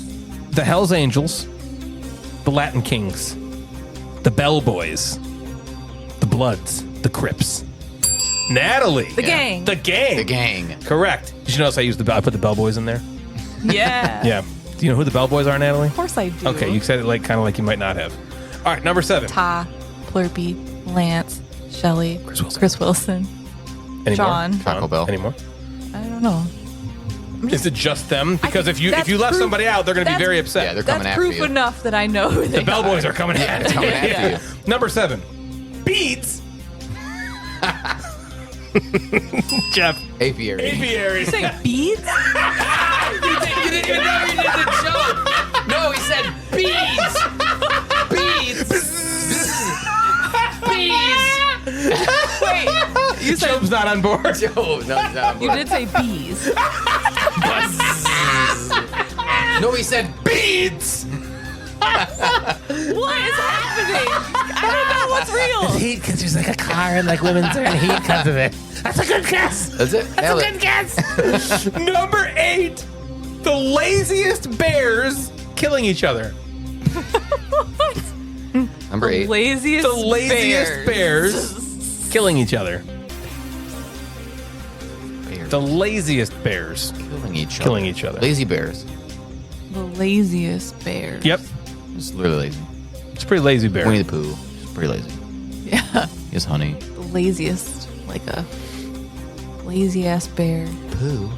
all committing Murder. Lazy On bears. each other. Killing each other. Lazy bears killing each other. What? Yeah. See, they're super bears. They're not lazy. They don't want to Okay. Lazy. Lazy bears. The laziest bears. The laziest bears. The laziest of all the bears. I think they're the laziest bears. What's the laziest? Like Koala bear. That's a bear. Are they the laziest bears? Maybe. What's the laziest? Maybe the second laziest bear. Now we're ranking them. I don't know If you think about koala bears, and bears- their laziness. Yeah. You should. I should? I think. Is it like a polar bear? Or a grizzly bear? kill I'm just naming bears. Yeah. Keep going Those on are that Black path. bear. Yogi bear. Right? Keep going. Bears. Beats. Battlestar Galactica. All right, we'll move on. Brown bears. Black bears. Brown bears. Yes. Wait, lazy ass. Lazy ass Bear. bears. Lazy ass bears. Yeah, You say ass you even had ass bears? You've heard of the ass bears? Ass bears. The Berenstein Bears. Yeah. Number 9. The Notebook, A Walk to Remember. Tell me how I'm supposed to breathe with no air. The Notebook, Okay, I know. A what those Walk to Remember. are. Tell me how I'm supposed to breathe with no air. They're Natalie. So wrong. Yes. Sparks. Sparks. Correct. The Nicholas Notebook Sparks. and A Walk Okay, to Remember got it. are books by Nicholas Sparks. That was good. I was and never Tell good Me at How that. to Breathe with No Air is a Jordan song by Sparks. Jordan Jordan Sparks. Sparks. Yeah. Okay, I Right? would never got that. Okay, number 10. You guys, I need your help with this one. Okay. Jeff, Natalie, give me a tone.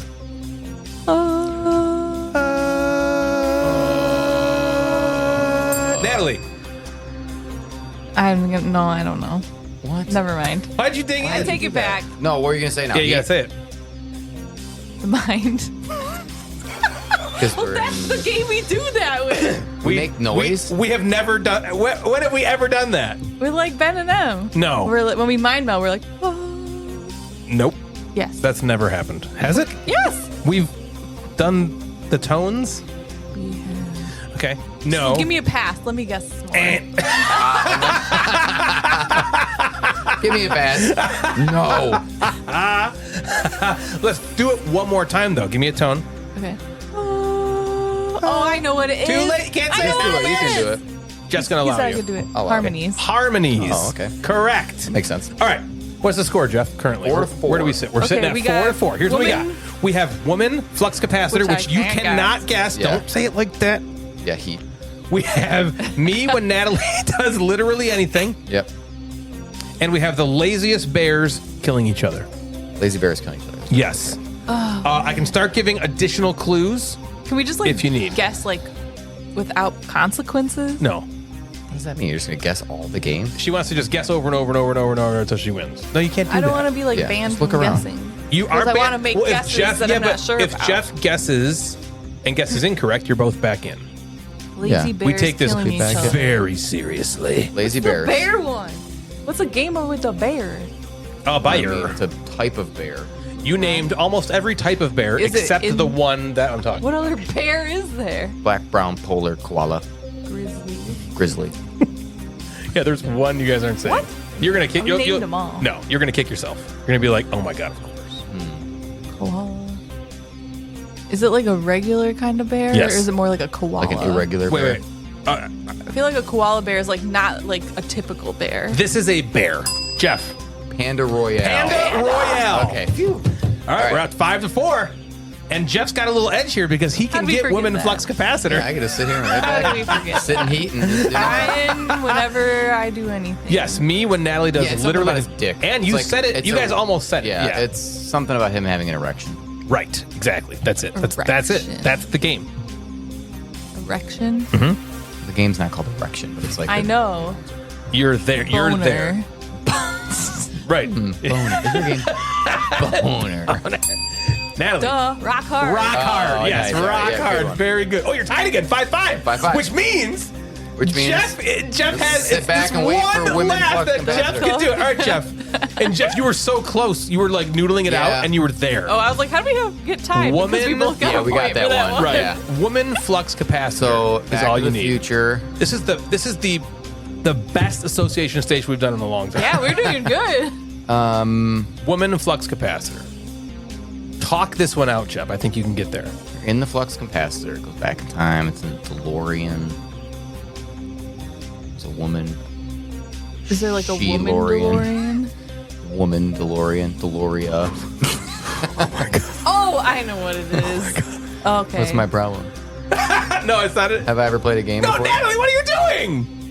Natalie!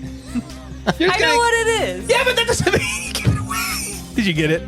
Mandalorian. The Mandalorian. The Mandalorian. Natalie, Yes. we'll call that a tie. Yeah, yeah, okay. I'm fine with that. Yeah. That kind of is apropos. Great job, you guys. Oh my gosh, you got some of those that were really good. Okay, that's going to take us into the top 5 of the episode.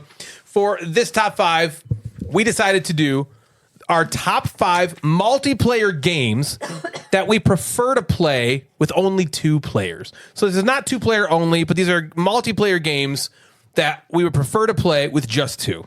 Yeah. Let's go. Jeff, Natalie, and with me on this one. Okay. So, Jeff, when you're ready, let's have number 5. Okay, we talk about this game all the time. I'm gonna let maybe it be on someone else's list. Okay. All right. I'm Are gonna you seeding your number move 5? on. Yeah, I'm he's gonna- like, never mind. I'm gonna shift my number 5. I'm gonna say my number 5 is Ark Nova. Ark Nova. Good. Good answer. Thank you. answer. I think this is a theme of mine. Is at some point these games get overly long, and I like being able to play a game 2 players quick and get the same experience that I would get out of a 4-player, and I would get the same experience from Ark Nova in a 4-player game as I do a 2. That is a great point. And so it's just it's done in 2 hours. I've right? played this with all number of player counts, and the game loses nothing playing with just 2. Even Right. playing solo, I feel like, but it's very because that's there a are very a lot good of games. pick. There are a lot of Euro games that thrive. They're at better 4. with more. They're better. Yeah. And this isn't any worse at 2. No. And that's where It's great at 2, I Yeah. think. Good pick, Natalie. What's your number 5? My number 5 is the exact same thing as Jeff. Ark Nova. Right. That's fantastic. Try to Do you have pick anything all to of add? Natalie's. No, same reasoning and everything. Fuck yeah. Number 5 for me is a game that you would not expect this to be on this list, and it's because as a game I played with Natalie a ton, 2-player. I am certain this game is probably not meant to be played 2-player at all. It's Love Letter. Oh, right. Oh, yeah. Natalie and I almost said love that. Love Letter with Yeah. 2. Yes, You we guys do. are weird in that sense. Yeah. Weird. Yeah. I admit that. But for some reason, we always found it so much fun to play over and Yeah. over and over and over. It kind of like bugs me because like when we like play it with like somebody who's like hasn't really played it before, I'm just like, it's not fun. This isn't the You same. need to get it to play You this, gotta and we get get it. it. So this is the only good way. It's the only good way. yeah. Get out of here. Jeff, number 4. My number 4 is Orléans. Yeah, good one. There is there's a little more competitiveness with 4 on the maps. True. Picking up those things. But that is not the part of the game I like. The part of the game I like is drawing from the bag, placing it on my board, having that sort of fun. And the downtime is so minimal in a 2-player game, Yep. and it's very high in And again, you don't really 4-player lose game. much. You don't lose much. I still get the same don't lose rock hard much. action from that game. Yeah. And you can play a 2-player cooperatively if you want to Hell as yeah. well. So That's great. Yeah, that's a game that I would much rather play it 2. When I see it and there's 4 people, I pause. Or there's 3 people and I would be the 4th. I'd pause to be like, do I have close to 3 hours to play? 2.5. But when Devin and I can play in an hour and a half. Right? Great pick. So, Great pick. Natalie, number 4. Orléans. So Is it really Orleans? No, that it's was not. almost on my list. It's not Orleans, but I said this game because it's in my gut that I want to play with 2. Gross. But maybe you can explain why. Probably not. And it's Too Many Bones. Oh, it's easy to explain. Okay. Easy. Is it way longer with other people? It is. It's already so long. It is yes. It is so. It's infinitely longer. Yeah. With more than Yeah. 2. It gets so long, and to Jeff's kind of overall point of the games he's thrown on his list, you don't really gain anything other than extreme amounts of length. Yeah. We already have to like sometimes split it up Yeah, into it's 2 days. already super It's so long too. Yeah. But the fun factor, like Ark Nova, when I've played with 4, it's still so fun. Right. I agree with what Jeff was saying, that he'd rather play it with I'd 2 because rather. it's just less time. Yeah. Sure. But it's still really fun. Too Many Bones with 4 is like Almost borderline not it's fun. like not fun because you got to. Yeah. It's like the whole fucking day. Yeah. you're doing that. Great pick. Number 4 for me is a game that I just kind of realized that I think I only want to play this 2-player, and it's because of what just happened at your mini Nerd Fest last year. No, yeah, That was the thing. yeah, last year we played Revive with 4, and I didn't like it as much. I didn't have a good time, and I was like, Oh, that was like OG Nerd Fest. Yeah. This year. oh, it was this year. January. Wow, it was probably this January. year. Yeah, January. You're Yeah. right. OG Nerd Fest Yeah. this year Yep. with Eric and Mel. I think did Yeah, Mel play with us? definitely play with Mel. I don't know why that's an irrelevant detail. But I didn't have as much fun, and I wasn't as enchanted by it. And I was trying to figure out why.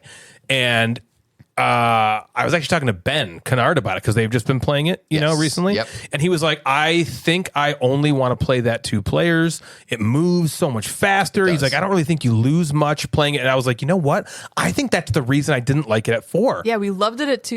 And then at 4, we were loved like, it at do I 2. like this game?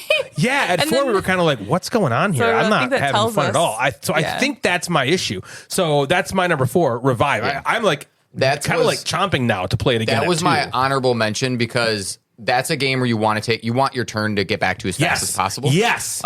What you do miss. So I've played at 2, 3, and 4. Okay. The only thing I would say you miss and why it didn't get on my list interaction in the board. is that board flips over a lot faster. Yeah. Because the board doesn't shrink for 2. True. So there's a lot more interaction on that main board where you're flipping over tiles.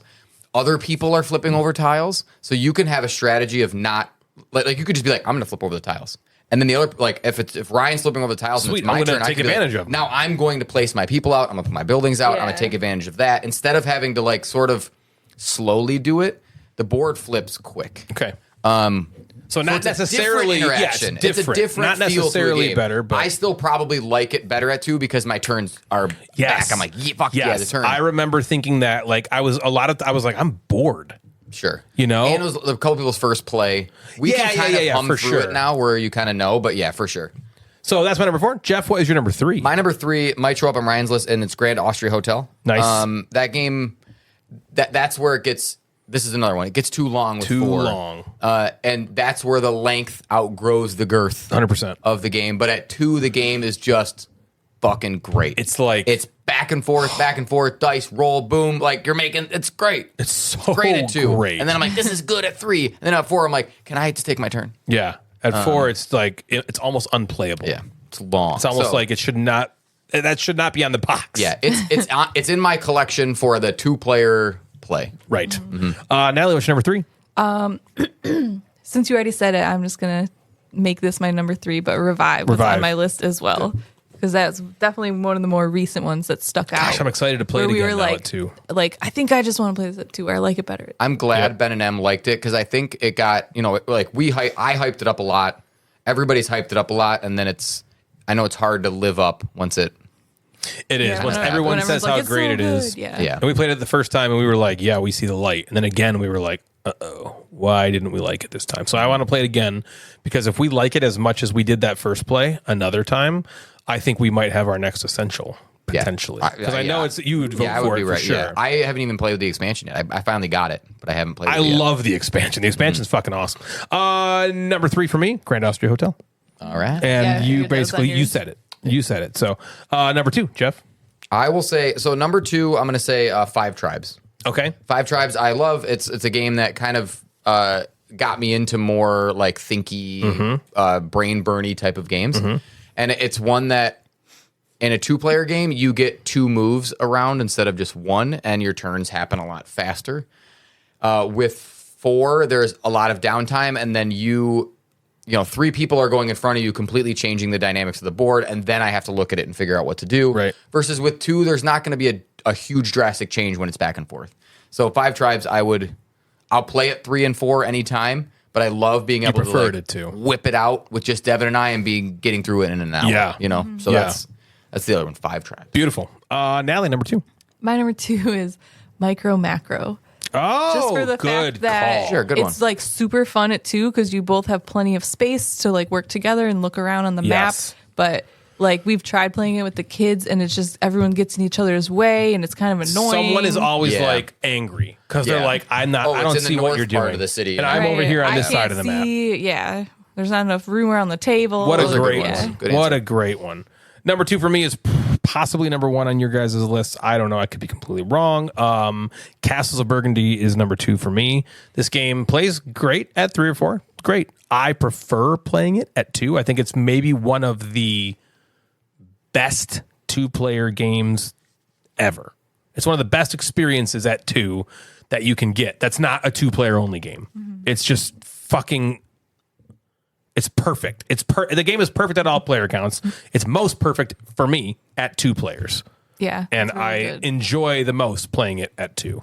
That's all I'm really going to say. Jeff, we're at number 1. I'll just that's my number 1 too. Is Castles of Burgundy. I thought so. What I love about especially the new edition, they did it with the middle edition as well.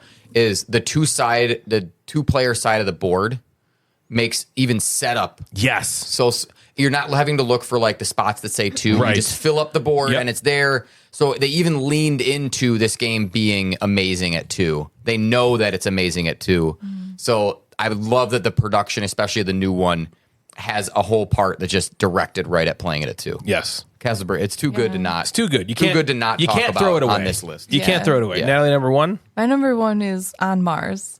I almost put On Mars. That's another game where I've played it a few times with you at 2. I've played it a couple times with 4. And I remember the times I played it with 4, kind of like Revive. I'm like, oh, this is rough. Yeah, But something's then wrong at 2, here. we were like, this is great. And so it makes me feel like, even if I can't explain it, I know if I ever play that, I just want to play it with 2. Honestly, a lot of the Lacerda games I feel like are just really good with So 2 because they're much. so dense. Yeah. There's so much going on. Again, like Jeff mentioned earlier, you want your turn back. You know, and in a game like On Mars with 4, so much happens before your turn comes back that you're like, what is even left for me? Right. Yeah. Great pick. Number 1 for me, Natalie had it as number 4, I think. And it's Too Many Bones. Too Many Bones, like for the reasons you said. At 3 and 4, it gets into Grand Austria Hotel territory where it's like borderline, you don't want to play it. 3's fine. But 4 especially is like, this is going to take 6 hours. And that's ridiculous. Yeah. 2 and even 1 is the best player counts for this. So that's my number 1. Too Many Bones. Wait, is that it? Yeah. Number 1. I'm like, that was it, right? Was that did I end it? I know. Yeah, I got a couple honorable mentions. Yeah, what are your honorable mentions? I put Second Chance on there because I just want to flip the card, color it, and move on. I don't want to wait for other people Yeah. to do Yeah. their thing. Yeah. The game I've been playing a shitload. I already have like I think 12 plays of Far Away. Far Away at 2. You like that at 2? Just Lightning quick. cruises and it again. You don't lose anything. You're playing the same Sweet. game. I did pre-order that, and so that's I'm great. excited. I know Concordia plays really really well at 2. Does it really? Also. Yeah. Oh. And then I do love playing this with groups of people, but a lot of the unlock, exit, mystery games, Yeah. I love playing with Devin. Yeah. Right.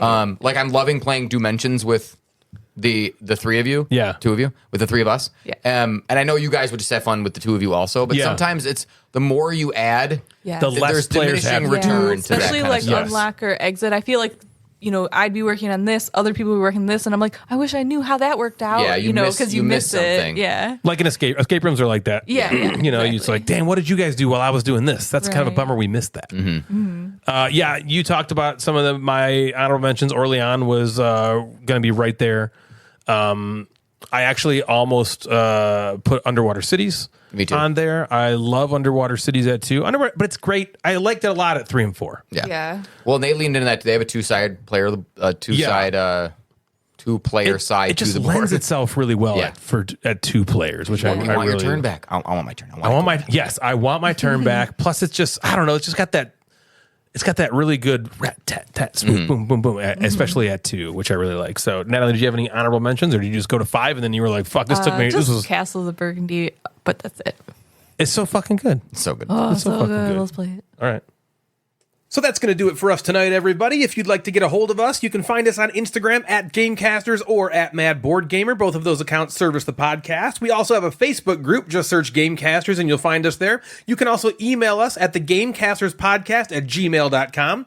If you like the show, we'd love it if you consider giving us a rating on Apple Podcasts or anywhere else you listen that allows you to rate us. We've also got a Patreon. If you want to support the show, feel free to head on over to patreon.com/thegamecasters. There's also a merch store where you can find all sorts of different Gamecasters Mad Board Gamer gear. So head on over to the link tree on the Gamecasters Instagram page or the merch channel in our Discord server to find the link to our Bonfire merch store. So, for Natalie and Jeff the Mad Board Gamer, I'm Ryan, and you have been listening to The Gamecasters. Good night, everybody.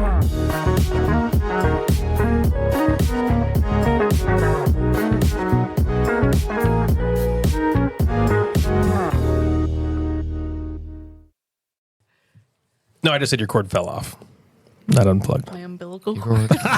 Oh, Way to cut your cord finally. I fell off like 30 but that's years. like, that's How does like it feel? a nasty 38 years thing not about- eating. Yeah, You have but not. You've never newborn eaten from the babies mouth. like that's so gross. The belly button stuff is like yeah, like it's like it's oh cool, you alien smell like shit. death. Like Ew. It's like rotting. And then cutting it like when you're like, here, cut the umbilical cord. It's like, yeah, You're like, no snip thanks. off You're like, are you sure? the way that this child was fed for 9 months. Gross.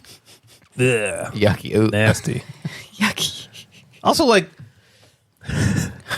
humans are designed so intricately. There wasn't a design that like when just the baby fell off was on its born. own. Yeah, like, you have to actually intervene and take it out. And then the woman also has to like pass the placenta.